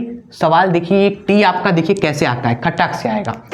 चलो केस नंबर 1, तापमान में परिवर्तन कितना हो रहा है? पहले केस में बताओ मुझे स्टूडेंट्स, आप सभी जवाब जरूर दीजिएगा, भले ही मन में ही सही जवाब जरूर दीजिएगा।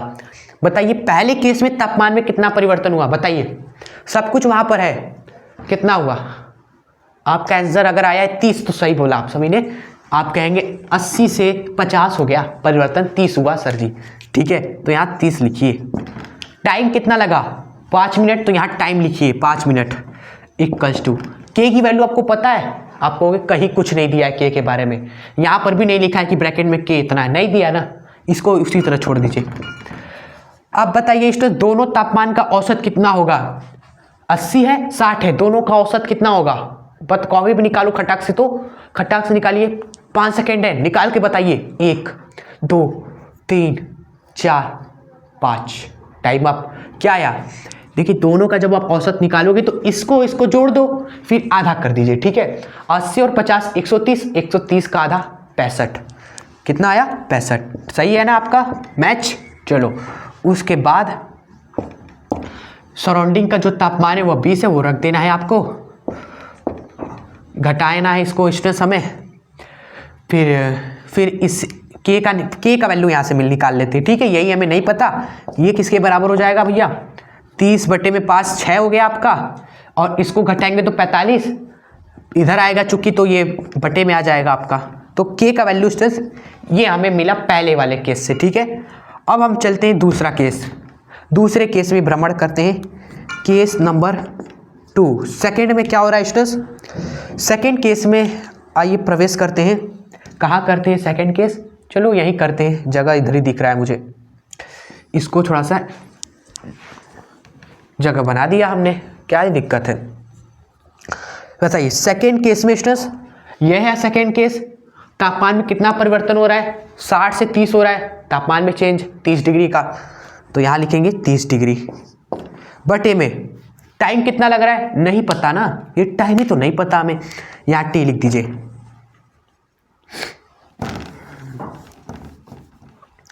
आइए सेकेंड केस देखते हैं स्टूडेंट। सेकेंड केस में बताइए तापमान में परिवर्तन कितना हो रहा है?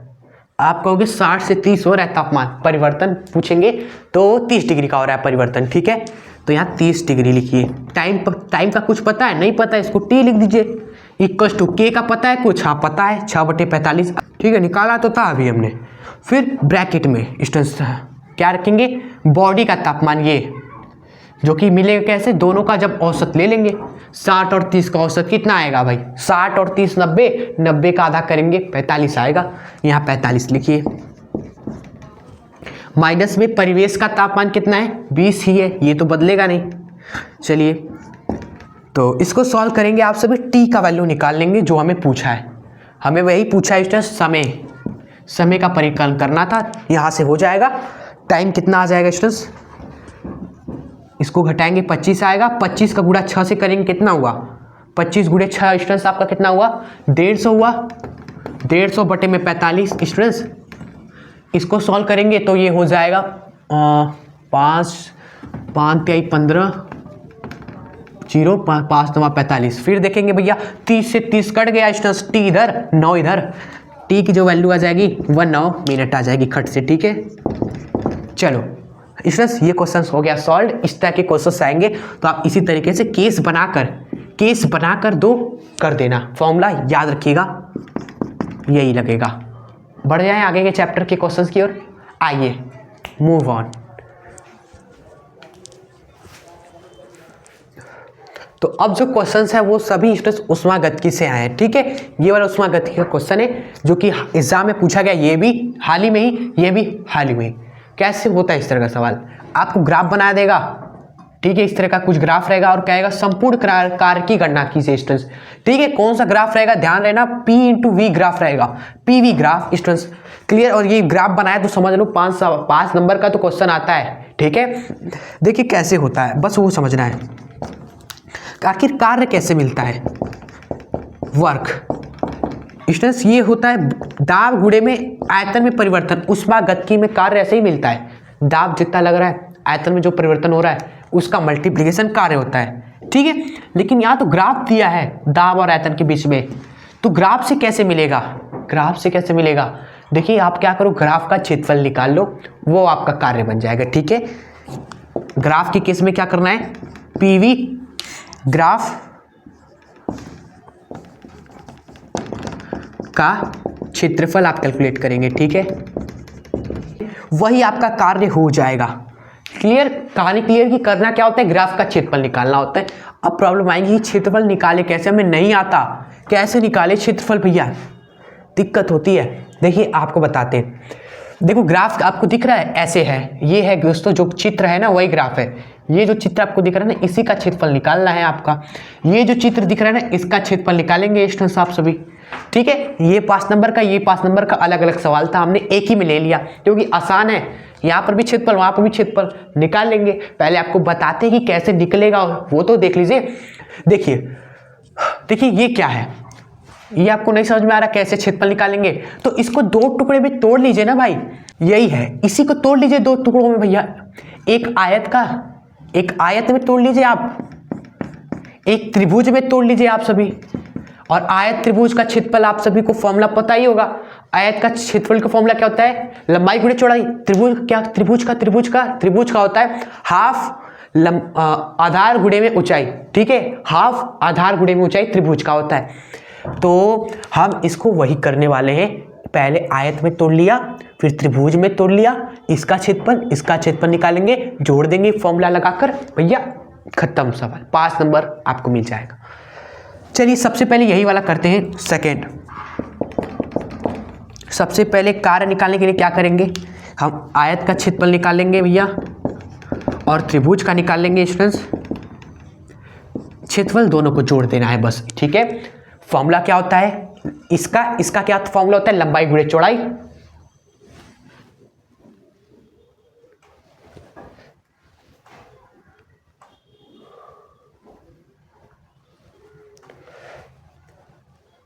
तो लंबाई गुणे चौड़ाई करिए आप सभी दिमाग से एकदम। ठीक है, इतना भी आसान होता तो सब कर लेते भाई। देखिए ये है ना आपका आयत, इसका लंबाई कौन होगा भाई, लंबाई ये, चौड़ाई ये, लंबाई ये, चौड़ाई ये स्टूडेंट्स। ये लंबाई हो गई आपकी, ये हो गई चौड़ाई, समझ पा रहे हैं, लंबाई हो गई चौड़ाई हो गई।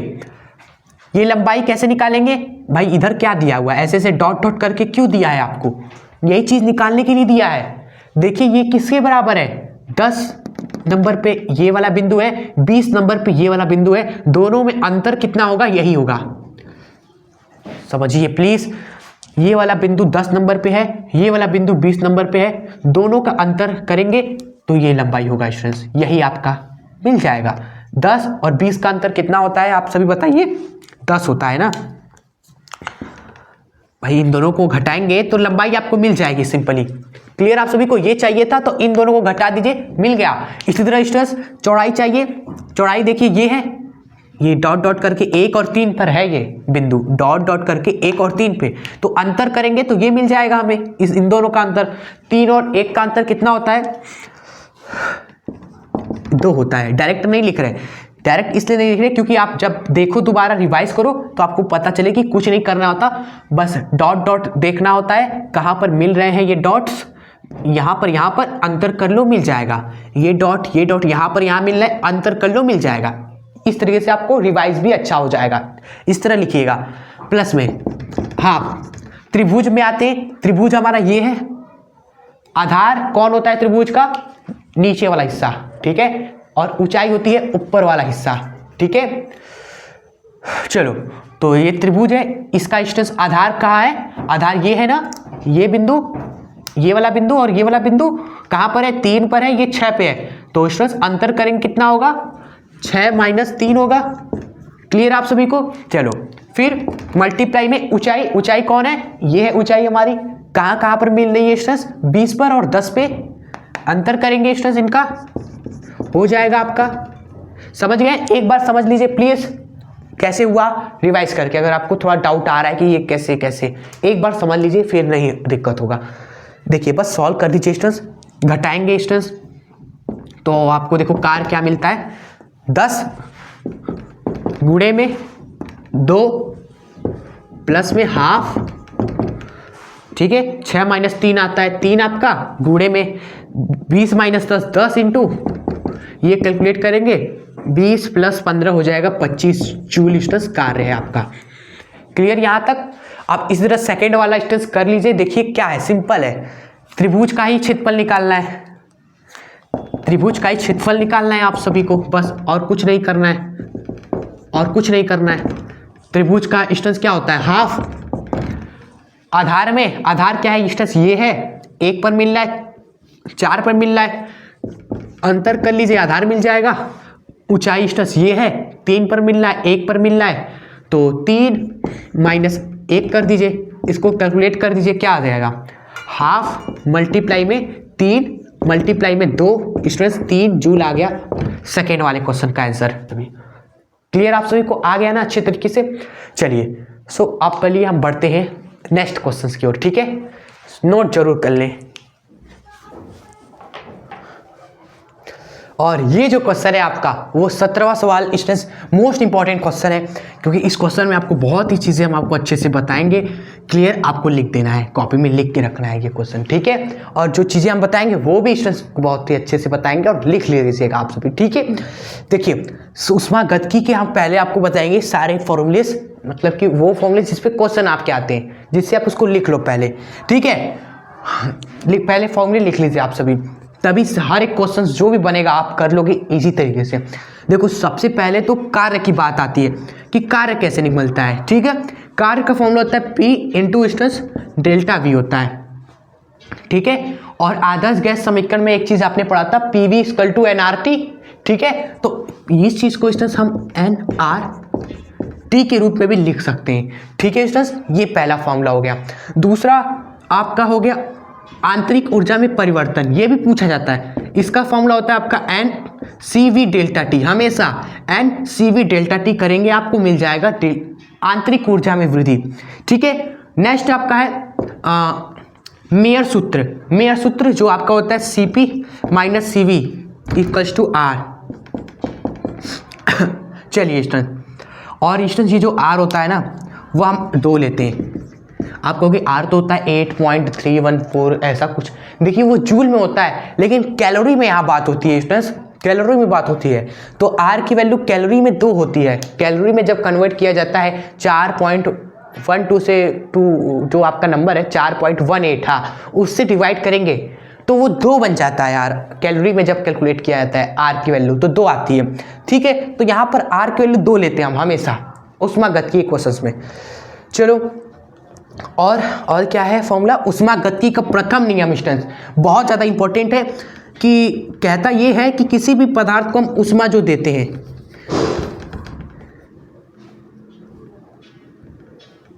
लाइक हमने Q ऊष्मा दी तो वो ऊष्मा कहाँ कहाँ खर्च होती है, एक तो आंतरिक ऊर्जा वृद्धि में खर्च होती है, दूसरा कार्य या तो कार्य कर लेता है निकाय स्टूडेंट्स, ठीक है। तो एक फॉर्मूला ये हो गया। और प्रथम नियम से याद आया शून्यांक प्रथम और द्वितीय नियम, ये आपके चैप्टर ऊष्मागतिकी के इंपॉर्टेंट नियम है जो आपको कवर कर लेना है। ये एक वीडियो में हमने कवर किया था फाइनल शॉर्ट ऊष्मागतिकी के नियम, देख लीजिएगा जरूर। अगर आपने नहीं देखा है तो सर्च करेंगे ऊष्मागतिकी के नियम एजुकेशन शास्त्र, आपको वीडियो मिल जाएगा, ठीक है। तो ये फॉर्मूले आप लिख लीजिएगा इसी तरीके से। और कुछ बच गया स्टूडेंट्स, और एक छोटा सा फॉर्मूला है दक्षता का, एक है आपका गामा का। नहीं हाँ, दक्षता आप याद रख सकते हो, किसी इंजन की जो दक्षता होती है उसका फॉर्मूला लिख सकते हैं, ये होता है 1 माइनस T2 बटे में T1, ये लिख सकते हैं भाई। इंजन की दक्षता नहीं पूछती है, 2 नंबर में पूछता है, 2 तापमान देगा कि एक इंजन है जिसका तापमान ये है इधर का, दूसरे सिरे का तापमान ये है आपका। आप दक्षता बताओ, तो आप क्या करोगे 1 माइनस दूसरा तापमान बटे पहला तापमान करके निकाल लीजिएगा। ठीक है, ये सवाल हम नहीं कराएंगे, ये बहुत ही ईजी है, ये वाला आप निपटा देना। ठीक है, हम सवाल देखिए आपको इन सभी पर कराने वाले हैं। एक सवाल ये है, उसके बाद एक और सवाल है। स्टूडेंट्स इंपॉर्टेंट चैप्टर है, करके जाइएगा अच्छे से। आइए अब स्टूडेंट्स सॉल्व करते हैं। हाँ, क्वेश्चन है आपका 0.2 मेल गैस की स्थिर दाब पर 27 डिग्री सेल्सियस से 227 डिग्री सेल्सियस तक गर्म किया जाता है। ठीक है, एक गैस है, कितना है गैस है, इतना मोल है। इस गैस को हमने स्थिर दाब पर इतना से इतना तक गर्म कर दिया। क्लियर? ठीक है, समझे। फिर पूछा गया है कि इसमें कृत कार्य, आंतरिक ऊर्जा में वृद्धि, दी गई उष्मा, ये सब ज्ञात करना है आपको। ठीक है, और दिया है आपको गैस के लिए Cp 7 है और Cv 5 है। करते क्वेश्चन को इसी तरीके से इसको इरेज कर देते हैं। पहले देखिएगा प्यार से, ठीक है, बहुत इजी क्वेश्चन है। पहले तो अगर आपने समझ लिया ये फॉर्मूलेस, देखिए सबसे पहले दिया क्या है वो लिख लेते हैं। ठीक है, बार बार सवाल नहीं देखना होगा ना। अगर आपने दिया है लिख लिया, इसको मत देखिए। फिर दिया क्या है आपको, मोलों की संख्या दी है स्टूडेंट्स 0.2 मोल ना, 0.2 मोल की संख्या है स्टूडेंट्स। ठीक है, और आपको दिया है स्टूडेंट्स कि इतना से इतना तक गर्म किया, 27 डिग्री सेल्सियस से 227 डिग्री सेल्सियस तक गर्म किया स्टूडेंट्स। क्लियर? तापमान में कितना परिवर्तन हुआ ये बता देंगे आप सभी इसी तरीके से कि इतना से इतना हो गया, परिवर्तन कितना हुआ 200 डिग्री सेल्सियस का। ये आप निकालिएगा, क्योंकि हर जगह आप देखे थे ना फॉर्मूले में डेल्टा टी था, इसलिए परिवर्तन हमने लिखा डायरेक्ट। ठीक है, चलिए उसके बाद ये Cp और Cv दिया है हमें, ये भी लिख लेते हैं। Cp हमारा 7 है और Cv हमारा स्टूडेंट्स 5 है। देख रहे हो ना, ये सब कैलोरी में दिए हैं, इसलिए R का मान हम कैलोरी में लेते हैं, जो कि 2 होता है, वो भी लिख लेते हैं R = 2। चलो तो सबसे फर्स्ट क्वेश्चन, कार्य जो कि होता है P × डेल्टा V, लेकिन दाब और आयतन यहाँ पर कुछ नहीं दिया है कि दाब का कुछ पता ही नहीं है। ये क्या है, आयतन में परिवर्तन कुछ पता ही नहीं है कि इतना से इतना डिग्री गर्म किया हमने, तो आयतन कितना बढ़ा है स्टूडेंट्स, ये हमें जानकारी नहीं दी है स्टूडेंट्स। अगर ये दिया होता तो हम इजीली कार्य निकाल लेते ना।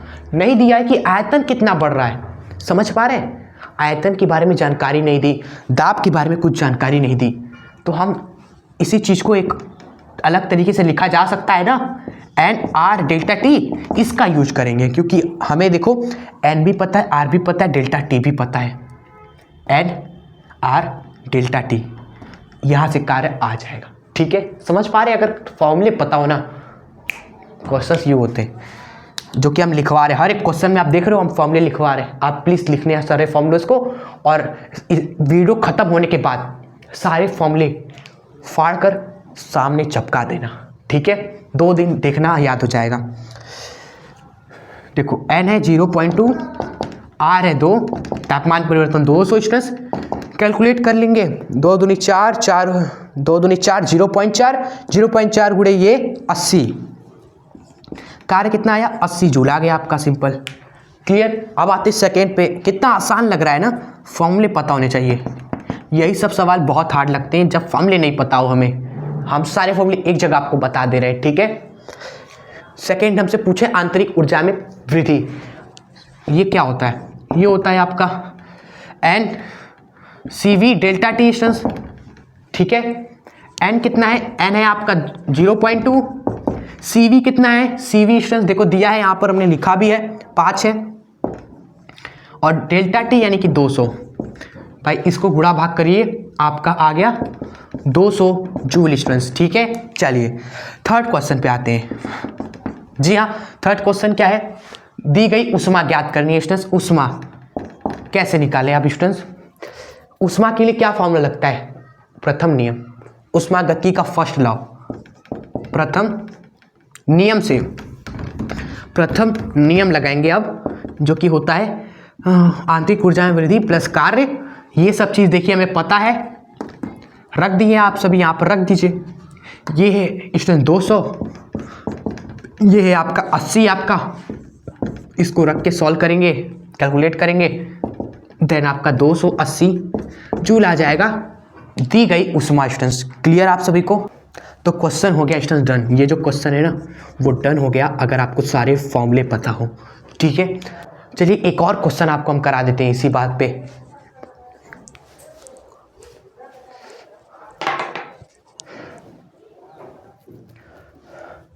तो ये जो दो क्वेश्चन है स्टूडेंट्स ये आपके लिए होमवर्क है। ठीक है, बहुत ही आसान है, आप कर ले जाओगे। हमने लिखा है इसलिए जिससे कि आपको थोड़ा बहुत बता भी दे, हिंट्स भी। वैसे करना आपको ही है, पढ़ेंगे एक बार, पढ़ेंगे तो आपको खुद ही पता चलेगा कि एक उष्मागत की निकाय को हमने 200 जूल उष्मा दी स्टूडेंट्स, 250 जूल कार्य करता है, उसकी आंतरिक ऊर्जा में वृद्धि ज्ञात कीजिए। हम जानते हैं आप कर लोगे, फिर भी कुछ लोगों के लिए हम आपको बता देते हैं कि देखो क्या है, फिर बाद में कैलकुलेट वगैरह कर लेना। दिया क्या है स्टूडेंट्स कि उष्मा हमने कितना दी, उष्मागत की निकाय को 200 जूल दी, 250 जूल का कार्य किया, यानी कि जो कार्य कर रहा है निकाय वो कितना है, 250 जूल का है स्टूडेंट्स। तो ये कैसे मिलेगा, आंतरिक ऊर्जा में वृद्धि पूछा है स्टूडेंट्स। आप माइंड लगा के आप करिएगा, कौन सा फॉर्मूला लगाए कि ये मिलेगा, आंसर कैलकुलेट करिएगा आप सभी। ठीक है, चलिए नेक्स्ट क्वेश्चन है कि एक उष्मा इंजन इतना डिग्री सेल्सियस तथा इतना डिग्री सेल्सियस के मध्य कार्य कर रहा है। ठीक है, इंजन का क्षमता ज्ञात करना है स्टूडेंट्स। क्लियर, आपको क्षमता निकालना है। फॉर्मूला क्षमता का बता रखा है हमने कि होता है 1 माइनस T2 बटे में T1 स्टूडेंट्स। ठीक है, करेंगे क्षमता मिल जाएगा। और आप परसेंटेज में क्षमता निकालिएगा स्टूडेंट्स। इतना निकालकर प्रतिशत में कैसे निकालोगे, जो भी आता है उसको 100 से गुणा कर देंगे आप सभी, तो वो परसेंटेज में आपका कन्वर्ट हो जाएगा। क्लियर, परसेंटेज में नहीं पूछा है, कभी पूछता है कि दक्षता प्रतिशत में निकालिए, तो इन परसेंटेज में भी कभी कभी पूछता है। ठीक है, इसलिए बता दिया, कर लेंगे आप सभी ये दोनों। हम बढ़ते हैं नेक्स्ट क्वेश्चन की ओर।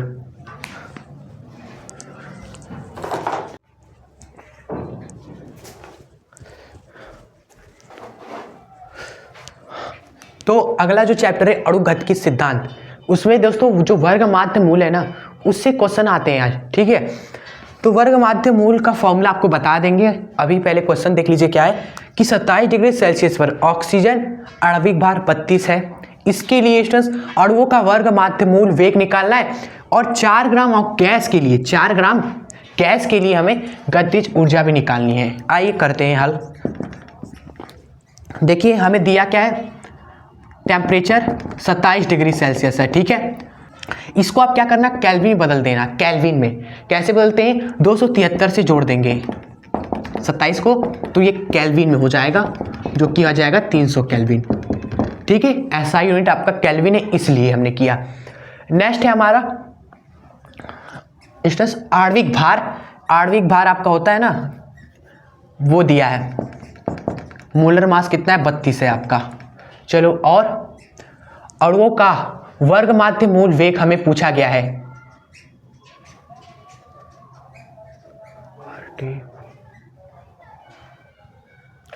तो इस फॉर्मूला ये लगाते हैं, ये आणविक भार कितना होता है आपका, 32 दिया है।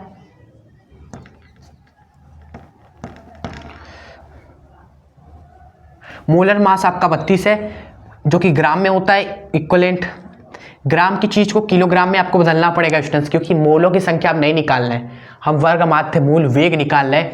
वेग मीटर पर सेकेंड में होना चाहिए। कब होगा, जब उसके अंदर सारी चीजें एसआई यूनिट में होगा, तब ऐसा होगा। तो ये सब एसआई यूनिट में हो, तापमान, मास भी, जो मास भी रखा जाएगा वो भी एसआई यूनिट में होना चाहिए। इसलिए इसको 10 की घाती -3 से गुणा कर देंगे। ठीक है, मोलों की संख्या नहीं निकाल रहे स्टूडेंट्स, हम यहाँ वेग निकाल लें, इसलिए एसआई यूनिट में कन्वर्ट किया केजी में इसको। ठीक है, क्लियर आप सभी को। अब वर्ग माध्य मूल जो होता है VRMS, इसका फॉर्मूला होता है रूट में 3RT बाई में M स्टूडेंट्स। ठीक है, यहाँ पर आपको ट्रिक भी बताते हैं स्टूडेंट्स, ट्रिक भी बताएंगे, कैलकुलेशन इजी होगा आपका। देखिए पहले सारी चीजें रख दीजिए, R की वैल्यू दे रखा है यहाँ पर। ठीक है, और इसी R की वैल्यू को स्टूडेंट्स आप 25 बटे में 300 लिख सकते हो। ठीक है, यही ट्रिक है आपकी, इस तरह करना कैलकुलेशन। भले ही पेपर में आप 8.314 लिख रहे हो, लेकिन कैलकुलेशन करने के लिए तो पीछे जाओगे, वहां पर आप R को 25 बटे 300 ले सकते हैं। ठीक है, और सवाल उड़ा सकते हैं आराम से। ठीक है, चलो करते हैं VRMS, जो कि हो जाएगा रूट में 3 मल्टीप्लाई बाई R 8.314। T कितना है स्टूडेंट्स, 300 है, बट्टे में स्टूडेंट्स आपका जो होगा मास होगा जो कि 32 गुणे 10 की घात -3 स्टूडेंट्स। क्लियर। चलो भाई सॉल्व करते हैं इसको, साइड में जाते हैं हम, यहाँ पर सॉल्व करते हैं, यहाँ पर गुणा भाग करते हैं। देखो भाई 3 गुणे, इसको हम 25/300 लिख देते हैं, ठीक है। 3 गुणे 25/300, फिर क्या है गुणे में 300, गुणे में 300। चलो फिर बटे में 32 है आपका स्टूडेंट्स, 300 बटे में 32, साथ में 10 की घात -3 भी है आपका। यही है पूरा कैलकुलेशन ना। साइड में करते हैं आप जरा, पाएंगे 300 से 300 पहले कट गया आपका। और क्या चीज़ें कट रही है स्टूडेंट्स? और तो अभी कुछ कट नहीं रहा है, अभी फिलहाल यही कटा है हमारा। चलिए, और ये पूरा मामला क्या है, अंडर रूट में है। चलिए देखिए, देखो अंडर रूट से 25 बाहर निकला कि नहीं, 25 का अंडर रूट से बाहर निकालेंगे तो 5 हो जाएगा। चलो ये तो बाहर आ गया। और क्या है अंडर रूट में बचा क्या, आप ये 3 बचा है और ये 32 बचा है, और ये 10 की घाते -3 जब ऊपर आएगा स्टूडेंट्स तो 10 के घाते +3 हो जाएगा। सिंपल सी बात है, +3 हो जाएगा मतलब 1000, तो यहाँ पर 1000 से मल्टीप्लाई कर दो। क्लियर, सिंपली तरीके से आप इसको पूरा सॉल्व करेंगे स्टूडेंट्स। आप देखिए 3000 बटे में 32 गुणा करिए, आप सभी भाग वगैरह करेंगे तो अप्रॉक्स मान लेते हैं दोस्तों, इसको 30 मान लेते हैं, ठीक है। थोड़ा सा ऊपर नीचे हो जाता है ना तो कोई दिक्कत नहीं, इसको 30 मान लेते हैं। अब देखो आराम से हो जाएगा। ये देखिए 300 बटे में 3 यानी कि 100, रूट में से 100 का 10 निकलेगा बाहर, 5 से गुणा होगा तो 50 हो जाएगा, ठीक है। यानी कि इसको हम 50 लिख देंगे, ठीक है। ज़्यादा टेंशन नहीं लेना है, करके आगे बढ़ना है। अब हमसे पूछा है गतिज ऊर्जा निकालनी है, ठीक है। गतिज ऊर्जा निकालते हैं। देखिए गतिज ऊर्जा होती है हमारी काइनेटिक एनर्जी ½ mv², डिस्टेंस, ठीक है। चलो तो हाफ मास कितना है स्टूडेंट्स, मास हमसे का है 4 ग्राम गैस के लिए ना, तो 4 लिखेंगे स्टूडेंट्स यहाँ पर। और ग्राम को केजी में कैसे लिखोगे, 10 की घाते -3 से गुणा कर देंगे। ऐसा यूनिट में चलता है यहाँ पर बात, यहाँ पर बात होती है सबसे ऐसा यूनिट में। एंड वेग का स्क्वायर यानी कि 50 का स्क्वायर स्टूडेंट्स कर देंगे आप, 50 गुणे में 50। अब इसको सॉल्व कर लीजिए, कितना आया आपका देखेंगे, 10 की घाते 25 2.5 यानी कि 10 यानी कि 5 स्टूडेंट्स, 5 जूल आ गया गतिज ऊर्जा आपकी, ठीक है। इस तरीके से आप कर दीजिए सॉल्व क्वेश्चन स्टूडेंट्स, इस तरह का आएगा। ज़्यादातर यही पूछा जाता है, वर्ग माध्य मूल, ठीक है। गतिज ऊर्जा पूछ दिया था तो कर दिया वो भी हमने। बात क्या सीखे आप सभी, सिंप्लीफाई कर दीजिए। नहीं हो रहा है स्टूडेंट्स, टाइम कम बचे ना, जब आपके पास कम टाइम में करना हो चीज़ें तो आप थोड़ा सा आगे पीछे नंबर कर दो ऐसा कि कट जाए हमारा, ठीक है। थोड़ा सा, ज़्यादा नहीं कि 25 को 30 लग दो, नहीं 32 को हमने 30 कर दिया, ठीक है। अगर काटने के लिए बस थोड़ा सा 0.1 0.2 ऊपर नीचे हो जाता है इससे आंसर, ठीक है। ये कब अप्लाई करिए, जब आपके पास टाइम कम हो भैया। ऊपर नीचे थोड़ा सा आप कर दीजिए ऐसा कि कट जाए, लेकिन कब, जब टाइम कम हो, जब टाइम कम हो। लेकिन आपको दिख रहा है कि यार अभी टाइम खत्म होने में बहुत समय है, अभी तो 30 मिनट बचा है एग्जाम में, तो आप गुणा करिए, आराम से भाग करिए, फिर आंसर लाइए। समझ गए? चलो बढ़ते हैं स्टूडेंट्स, आगे के जो 2-3 सवाल है वो करते हैं, वीडियो एंड हो जाएगा फिर, ठीक है। पूरा वादा किया, लास्ट तक बने रहना, ठीक है। आओ, आपका देखिए सरल आवर्त गति से रिलेटेड चैप्टर से बहुत ही आसान सवाल आते हैं। देखिए पहला सवाल तो इसी तरह बनता है सरल लोलक पे, ठीक है। पहला सवाल किस पे बनता है, सरल लोलक पे। बता देते हैं आपको स्टूडेंट्स, फॉर्मूले वगैरह भी बता देते हैं। सरल लोलक किस तरीके से होता है आपका, एक रस्सी होती है एक, जिसकी लंबाई मान लीजिए स्टूडेंट्स आपकी L है, ठीक है। और ये सरल लोलक है आपका, ये इस तरह घूमता रहता है, ठीक है। कभी इधर चला तो कभी उधर चला, जाने का किधर चला। हमें क्या पूछ देता है, इसका आवर्तकाल कितना होगा, तो इसका फॉर्मूला होता है 2π√L/g। ये होता है फॉर्मूला, आप इससे कर सकते हो फॉर्मूले से, ठीक है। और g की वैल्यू स्टूडेंट्स जो सवाल में दिया है वही रखना है, g की वैल्यू 9.8 रखिएगा आप सभी, ठीक है। अगर इसी सरल लीलक को हम उठाकर चंद्रमा पे रख दे तो वहां पर g का वैल्यू अलग, आप वो रखना है स्टूडेंट्स, ठीक है। चलिए इसी तरह सवाल आते हैं। ऑब्जेक्टिव क्वेश्चंस तो ऐसे बनते हैं कि अगर लंबाई को 4 गुना कर दें तो आवर्तकाल पर क्या प्रभाव पड़ेगा। आप लंबाई 4 गुना कर दो, L की जगह पर 4L रखो, तो आप देखो 4 रूट से बाहर निकलेगा, 2 बनेगा, मतलब कि आवर्तकाल दुगना हो जाएगा, ठीक है। इस तरह से क्वेश्चन आपके आते हैं इस पर। तो बहुत ही ईजी है, एक सवाल आपके स्क्रीन पर आ रहा होगा, इस क्वेश्चन को आप ट्राई करना, बस फॉर्मूले में रखना है, फोड़ देना है क्वेश्चन को, ठीक है। एंड नेक्स्ट टाइप का क्वेश्चन पूछा जाता है स्टूडेंट्स, आवृत्ति निकालिए। तो आवृत्ति जो होता है ना वो आवर्तकाल का उल्टा होता है, आवर्तकाल को आप 1 से डिवाइड करेंगे तो आवृत्ति भी मिल जाता है, बस यही पूछा जाता है सरल लोलक में से, ठीक है। चलिए उसके बाद हमारा इंपॉर्टेंट है जिससे सवाल बनते हैं वो है स्प्रिंग। एक स्प्रिंग है, उससे एक मास को लटका दिया जाता है, ठीक है। स्प्रिंग का एक बल नियतांक होता है स्टूडेंट्स के, इसका आवर्तकाल का क्या फॉर्मूला होता है स्टूडेंट्स, ये आप याद कर लीजिएगा, 2 पाई रूट में m बाई में k स्टूडेंट्स, ठीक है। ये आपको ध्यान रखना है, इस पर सवाल बनते हैं जो ये है वाला है। जैसे देखिए क्या है क्वेश्चन कि 10 किलो का पिंड है, वो एक स्प्रिंग से जिसका k का वैल्यू इतना है से लटका दिया गया स्टूडेंट्स, पिंड का आवर्तकाल पूछा है आपसे। तो इस ये वाला क्वेश्चन भी आप खतरनाक तरीके से उड़ा देंगे भाई। फॉर्मूला आप जानते ही है आवर्तकाल स्प्रिंग के लिए, 2 पाई रूट में m बाई में k, तो आवर्तकाल हो जाएगा 2 पाई रूट में m की जगह पर 10 रख दीजिए, 10 किलो का है ना 10, k की वैल्यू है 250।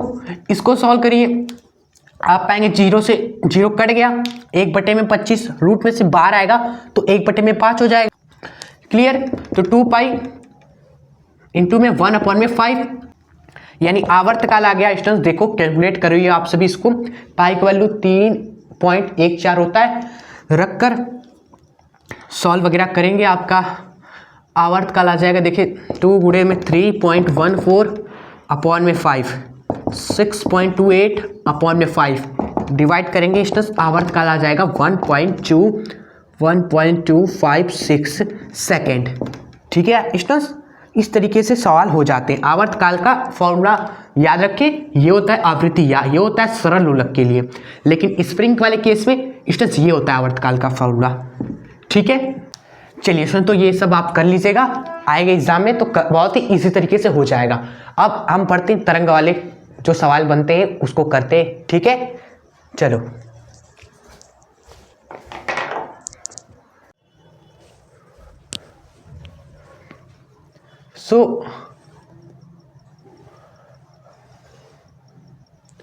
तो चलिए स्टूडेंट्स आते तरंग चैप्टर में, ठीक है। तरंग चैप्टर में इंटर करेंगे, इसे घुस गए तरंग चैप्टर में। तो सबसे पहला स्टूडेंट्स जो बेसिक फॉर्मूला है ना तरंग का जो चाल होता है, सबसे बेसिक फॉर्मूला लिख लीजिए मेरे साथ। तरंग की जो चाल होती है वेग, वह आपका उसकी आवृत्ति और उसकी तरंग दैर्घ्य का गुणनफल होता है, सबसे पहला फॉर्मूला। उसकी आवृत्ति फिर से लिखते हैं, आवृत्ति और तरंग दैर्घ्य का मल्टीप्लिकेशन वेग होता है तरंग का, ठीक है। क्लियर आप सभी को। चलिए उसके बाद बेसिक फॉर्मूला जिस पे सवाल बनते हैं स्टूडेंट्स, ये सब देखेंगे अभी हम। कलांतर पथांतर में रिलेशन वाला, देखिए जो आपका कलांतर होता है डेल्टा फाई, ये बराबर होता है 2 पाई बाई लैम्डा इंटू में पथांतर होता है डेल्टा एक्स स्टूडेंट्स, ठीक है। ये फॉर्मूला इंपॉर्टेंट है, ये इंपॉर्टेंट है, ठीक है। उसके बाद कौन सा फॉर्मूला है हमारा, ये वाला स्टूडेंट्स, जल के अंदर तरंग का जो वेग होता है, ठीक है। तरंग का वेग जल के अंदर पूछा जाता है, इसका फॉर्मूला आप याद कर लीजिएगा, तरंग का वेग इन जल, जो कि होता है रूट में बीटा बटे में स्टूडेंट्स घनत्व, क्लियर। ये फॉर्मूला आपका इंपॉर्टेंट है, याद करना है आपको। चलिए देख रहे हैं ये क्वेश्चन आप देखिए, जल का देखिए आयतन प्रत्यास्थता गुणांक, ये बीटा क्या होता है, आयतन प्रत्यास्थता गुणांक ही होता है ये आपका, ठीक है। वो आपका इतना दिया हुआ है, यानी बीटा की वैल्यू आपको स्टूडेंट्स दे दी है, ये है, ठीक है स्टूडेंट्स। और आपको घनत्व भी दिया है, ये डी भी दिया है। तो आपसे पूछा है कि जल में ध्वनि की चाल पूछिए।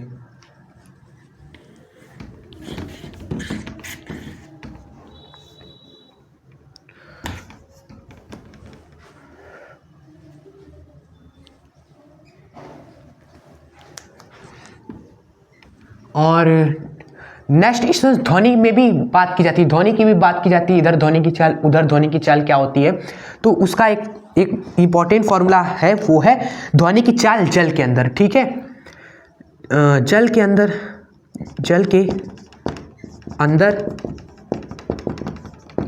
ध्वनि की चाल ये फॉर्मूला इंपॉर्टेंट है आपका, इसको आपको याद कर लेना है। ध्वनि की चाल, इन सभी पर रिपीटेड सवाल आते हैं इसलिए हम बता रहे हैं। जल के अंदर ध्वनि की चाल का फॉर्मूला होता है रूट में स्टूडेंट्स बीटा बटे में घनत्व के, ठीक है। इस तरह लिख देते हैं और भी सही रहेगा ना, रूट में बीटा अपॉन में डी, यानी घनत्व। डी क्या होता है? घनत्व होता है। बीटा आपका होता है आयतन प्रतस्था स्टूडेंट्स गुणांक, आयतन प्रतस्था गुणांक होता है, क्लियर। डी आपका घनत्व होता है। चलो उसके बाद स्टूडेंट्स तरंग का समीकरण, जो तरंग का समीकरण होता है इस तरीके से y बराबर में यहाँ पर कुछ लिखा रहेगा स्टूडेंट्स, कोई नंबर होगा, मान लीजिए a, फिर साइन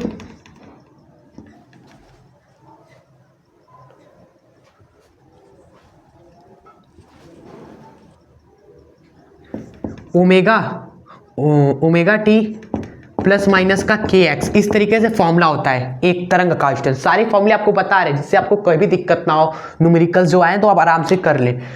तो एक समीकरण होता है तरंग का, इस तरीके से आपको दे देगा एग्जाम में कि ये देखो तरंग का समीकरण, इस तरह लिखा होगा y बराबर में a साइन ब्रैकेट के अंदर ओमेगा टी प्लस माइनस का के एक्स वगैरह होते हैं, ठीक है। तो इस फॉर्मूले से आपसे बहुत चीज़ें पूछती है स्टूडेंट्स, बहुत चीज़ें पूछा जाता है। तो हम अभी फॉर्मूले नहीं लिखवाएंगे आपको, ठीक है, जब हम करवाएंगे इस पर सवाल स्टूडेंट्स, इसके बाद 20वां नंबर वाला सवाल उसी पे है, तो आपको सारी चीज़ें बता देंगे। आप क्वेश्चन के साथ लिखोगे ना तो सही रहेगा वो चीज़, ठीक है। चलिए, जैसे ये जो क्वेश्चन है ये होमवर्क है आपका, पढ़िए। आयतन प्रतस्था गुणांक दिया है आपको, घनत्व देखिए डी दिया है आपको, जल में ध्वनि की चाल पूछा है, तो ये फॉर्मूला अप्लाई कर देंगे। बीटा को डिवाइड कर दीजिए स्टूडेंट्स, घनत्व से कैलकुलेट कर लीजिए आंसर, ठीक है, जो कि कितना आ जाएगा वैसे √2 इंटू 10 के घाते, √2 इंटू 10 के घाते स्टूडेंट्स आएगा 3, ठीक है। आंसर क्या आ जाएगा? √2 इंटू 10 के घाते 3 मीटर पर सेकेंड आ जाएगा, ठीक है। चलो, और ये क्वेश्चन भी आपका होमवर्क है, जी हाँ, आपको भी मदद करनी होगी मेरी, क्लियर। यदि तरंग की जो चाल है वो है, ये है, देखिए चाल आपको दिया है, ये क्या है? चाल है, स्पीड है, समझिए आप खुद करने लायक हो गए हो भाई। चाल दिया है आपको, आवृत्ति दे दिया है स्टूडेंट्स, आपसे क्या पूछा है? देखो अभी और चीज दिया है, कलांतर भी दिया है। कलांतर देखो डिग्री में दिया है भाई, कलांतर पाई में होता है, कलांतर पाई के रूप में होता है। पाई के रूप में कैसे बदल लेंगे आप सभी? 180 से डिवाइड करेंगे तो पाई बटे 180 से गुणा कर दीजिए स्टूडेंट्स, तो ये बदल जाएगा किसमें? आपका देखिए जो कलांतर है डेल्टा फाई 60 डिग्री का है, इसको आप पाई बटे 180 से गुणा कर दीजिए, हो जाएगा स्टूडेंट्स आपका सही रूप, पाई बटे 3 आएगा आपका कलांतर, ठीक है। चलो, वेग है, आवृत्ति है, कलांतर है, पथांतर पूछा है, तो पथांतर का क्या फॉर्मूला होता है? ये होता है 2 पाई बाई लैम्डा इंटू में, तो पथांतर डेल्टा एक्स ये हमें निकालना है। ये कैसे मिलेगा स्टूडेंट्स? देखो इसी फॉर्मूले को यूज करो, ये पता है आपको, ठीक है, 2 पाई भी पता है, लैम्डा स्टूडेंट्स निकाल लेंगे, लैम्डा आप निकाल लेंगे भाई ये फॉर्मूले से, ये है ना आपका लैम्डा बराबर क्या हो जाएगा? वेग बटे में स्टूडेंट्स ये हो जाएगा फ्रीक्वेंसी, निकाल लेंगे ना आप सभी, आपको हिंट वगैरह दे दिया। लैम्डा आपको वेग और आवृत्ति को डिवाइड करेंगे तो लैम्डा मिल जाएगा, ठीक है। फिर उसको यहाँ रखेंगे, कलांतर रखेंगे पाई बटे 3, आपको ये मिल जाएगा, ठीक है। प्लीज़ आप करिएगा, ये होमवर्क था, आसान सवाल आपको होमवर्क दे दिए। अब थोड़ा सा अच्छा सवाल जो है लास्ट क्वेश्चन वो हम आपको बताते हैं और वीडियो एंड करते हैं भाई, ठीक है। बहुत ही इंपॉर्टेंट सवाल आते हैं तरंग चैप्टर से, मिस मत करिएगा, ठीक है। इन सारे फॉर्मूलेस को आगे बढ़ते। तो स्टूडेंट्स तरंग चैप्टर का मोस्ट इंपॉर्टेंट क्वेश्चन है आपका, आपको तरंग समीकरण दिया जाता है और वगैरह वगैरह चीज़ें पूछी जाती हैं, यही सब चीज़ें पूछी जाती हैं, ठीक है। और ये क्वेश्चन बहुत बार आता है, हर एक साल आता है, हर एक पेपर में आता है स्टूडेंट्स, इसलिए आप इसको अच्छे से जरूर देखें, ठीक है। यहाँ पर आइए समझते हैं, पहले समीकरण को समझा जाता है स्टूडेंट्स, ठीक है। समीकरण देखिए जो हमने बताया था, अभी लिखवाया था एक समीकरण, ठीक है, उसमें हमने सबसे पहले क्या लिखा था? ए लिखा था, तो ये जो होता है वो ए होता है। फिर अंदर क्या लिखा था? अंदर देखिए कॉपी में हमने लिखा था ओमेगा टी प्लस माइनस का के एक्स, यानी कि टी के साथ ओमेगा है, x के साथ k है, बस वो ध्यान रखो कि t के साथ ओमेगा रहता है, x के साथ k होता है। क्या k के साथ x होता है, t के साथ ओमेगा होता है, ये आप ध्यान रखना। यहाँ पर x के साथ कौन है, k है, 1/4 स्टूडेंट्स, 1/4, ठीक है। t के साथ ओमेगा 1/0.025, 1/0.025। क्लियर आप सभी को? चलो यही देखना था। इस तरीके से आप समीकरण समझ जाएंगे तरंग का। उसके बाद हर एक चीज़ों को आइए निकालते हैं और सीखते हैं कि कुछ चीज़ें अगर आपको नहीं पता तो फॉर्मूला बताएंगे, बस वही है, वही से हो जाएगा क्वेश्चन, फॉर्मूले से ही सवाल हो जाते हैं। जैसे तरंग की चाल पूछा है, सबसे फर्स्ट क्वेश्चन क्या है, तरंग की चाल। तो जिसको तरंग की चाल की सूत्र पता है, स्टूडेंट्स की समीकरण दिया हो तो तरंग की चाल का क्या फॉर्मूला है वो कर ले जाएगा। तो फॉर्मूला आप लिख लीजिएगा, क्या होता है, ओमेगा बाई में के होता है, ठीक है, ये होता है। ओमेगा क्या है स्टूडेंट्स, ओमेगा जो टी के साथ है 1/0.025, के क्या है स्टूडेंट्स जो एक्स के साथ है 1/4, ठीक है। फिर देखेंगे ये 4 गुणे में आ जाएगा ना आपका, ये गुणे में 4 आ गया स्टूडेंट्स, बटे के बटे में तो गुणे में आ गया। इसको सॉल्व करेंगे आपका तो 160 आएगा। आप ये मीटर पर सेकेंड में आएगा कि सेंटीमीटर में आएगा स्टूडेंट्स, क्लियर? क्योंकि सवाल आप पढ़ रहे होगे तो यहाँ पर लिखा है x सेंटीमीटर में है स्टूडेंट्स। हर एक चीज़ जो दूरी है, पथांतर है, पथांतर वगैरह, ये सब सेंटीमीटर में है, ठीक है। तो जो वेग भी आएगा ना वो भी सेंटीमीटर पर सेकेंड में आएगा। क्लियर? यहाँ तक सवाल में इसलिए लिख कर दिया है सेंटीमीटर कि वेग जो आएगा वो सेंटीमीटर पर सेकेंड में है। चलिए फर्स्ट क्वेश्चन हो गया। सेकेंड क्वेश्चन पे आते हैं। याद रखें वेग होता है ओमेगा बाई के, ओमेगा के पहचान लोगे, रख देना, वेग आ जाता है, सिंपल एकदम होता है, ठीक है। और सेकेंड है आयाम। आयाम क्या होता है, ए से दिखाते हैं इसको। ए क्या होता है समीकरण में, जो पहले गुणा में है, 3a है आपका, ये भी क्वेश्चन खत्म आपका। थर्ड पे आते हैं। थर्ड पूछा जाता है स्टूडेंट्स तरंग दैर्ध्य। तरंग दैर्ध्य का क्या फॉर्मूला होता है स्टूडेंट्स, आइए वो बता देते हैं। फॉर्मूले ही याद करने हैं और कुछ नहीं स्टूडेंट्स। देखिए यहाँ पर करते थर्ड, जो तरंग दैर्ध्य होता है ना वो के के फॉर्मूले से आता है। के का भी एक फॉर्मूला होता है स्टूडेंट्स, के का भी एक फॉर्मूला होता है इंपॉर्टेंट, वो है 2π/बटे में लैम्डा स्टूडेंट्स। ये होता है के का फॉर्मूला, लिख लीजिए, इंपॉर्टेंट है ये सब। हमने वहाँ पर नहीं लिखवाए, यहाँ पर लिखवा रहे हैं।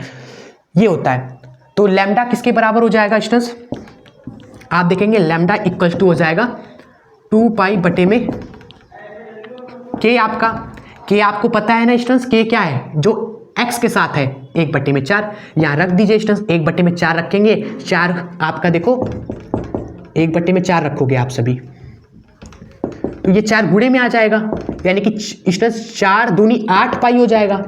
ये आपका क्या हो गया, लैम्डा हो गया स्टूडेंट्स, ये आपका लैम्डा हो गया। क्लियर कट आंसर आ गया, लैम्डा का वैल्यू मिल गया, तरंग दैर्ध्य खत्म। और किस में आएगा, मीटर में कि सेंटीमीटर में, सेंटीमीटर में, इतना सेंटीमीटर आपका। चलो आगे बढ़ते हैं। अब नेक्स्ट है हमारा स्टूडेंट्स, नेक्स्ट देखिए फोर्थ नंबर कि 2 सेंटीमीटर दूर स्थित कण का कलांतर ज्ञात कीजिए स्टूडेंट्स, ठीक है। ये दूरी क्या है स्टूडेंट्स, x की वैल्यू है, ये जो x की वैल्यू है वो आपका 2 सेंटीमीटर है। कितना, 2 सेंटीमीटर, ये x, बस ये 2 सेंटीमीटर दिया है, x की वैल्यू पता है, कलांतर देखिए आ जाएगा, फॉर्मूला अप्लाई करना है बस। फोर्थ में अप्लाई कर देते हैं फॉर्मूला, इसको इरेज करते हैं जरा। तो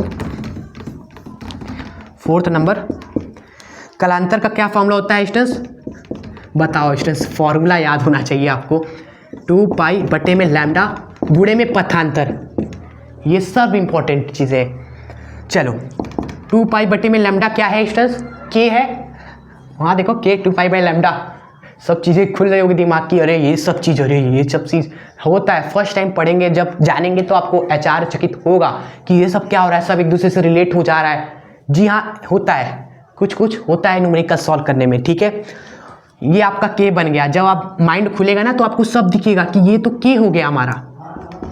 और ये डेल्टा एक्स, के की वैल्यू क्या है, 1/4 है आपका, डेल्टा एक्स स्टूडेंट 2 सेंटीमीटर है, ठीक है। सारी चीज़ें रख दी हमने यहाँ पर, करेंगे 1/2 आ जाएगा स्टूडेंट्स कलांतर। और ये रेडियन में होता है कि नहीं, कलांतर रेडियन में होता है, ये रेडियन लिख दिया।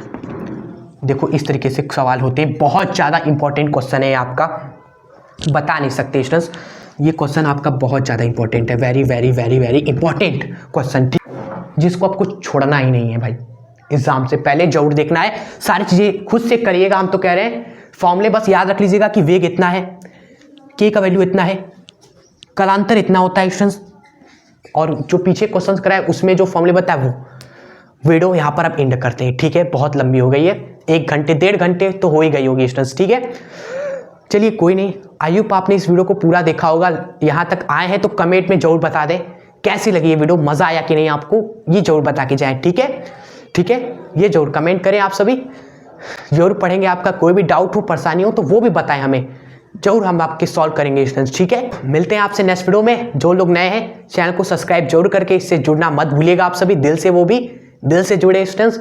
आपकी जो प्रॉब्लम्स, आपकी जो समस्याएं हैं वो हमारी प्रॉब्लम्स, हमारे डाउट्स हो रहेंगे। जब तक वो सॉल्व नहीं होंगे ना आप चैन से सोओगे ना हम चैन से सोने वाले। ठीक है, रात के टाइम हो गया स्टूडेंट्स, देख रहे हैं आपके लिए जो हो रहा है। ठीक है, जो है आपके लिए, आपके अगर एग्जाम्स है तो हम भी नहीं सोने वाले और आपको भी मेहनत करना है हमारे साथ। ठीक है, चलो मिलते हैं नेक्स्ट वीडियो के साथ। तब तक के लिए हंसते रहे, खुश रहे, आगे बढ़ते रहे, एग्जाम में फोड़ कराइएगा। जय हिंद, वंदे मातरम।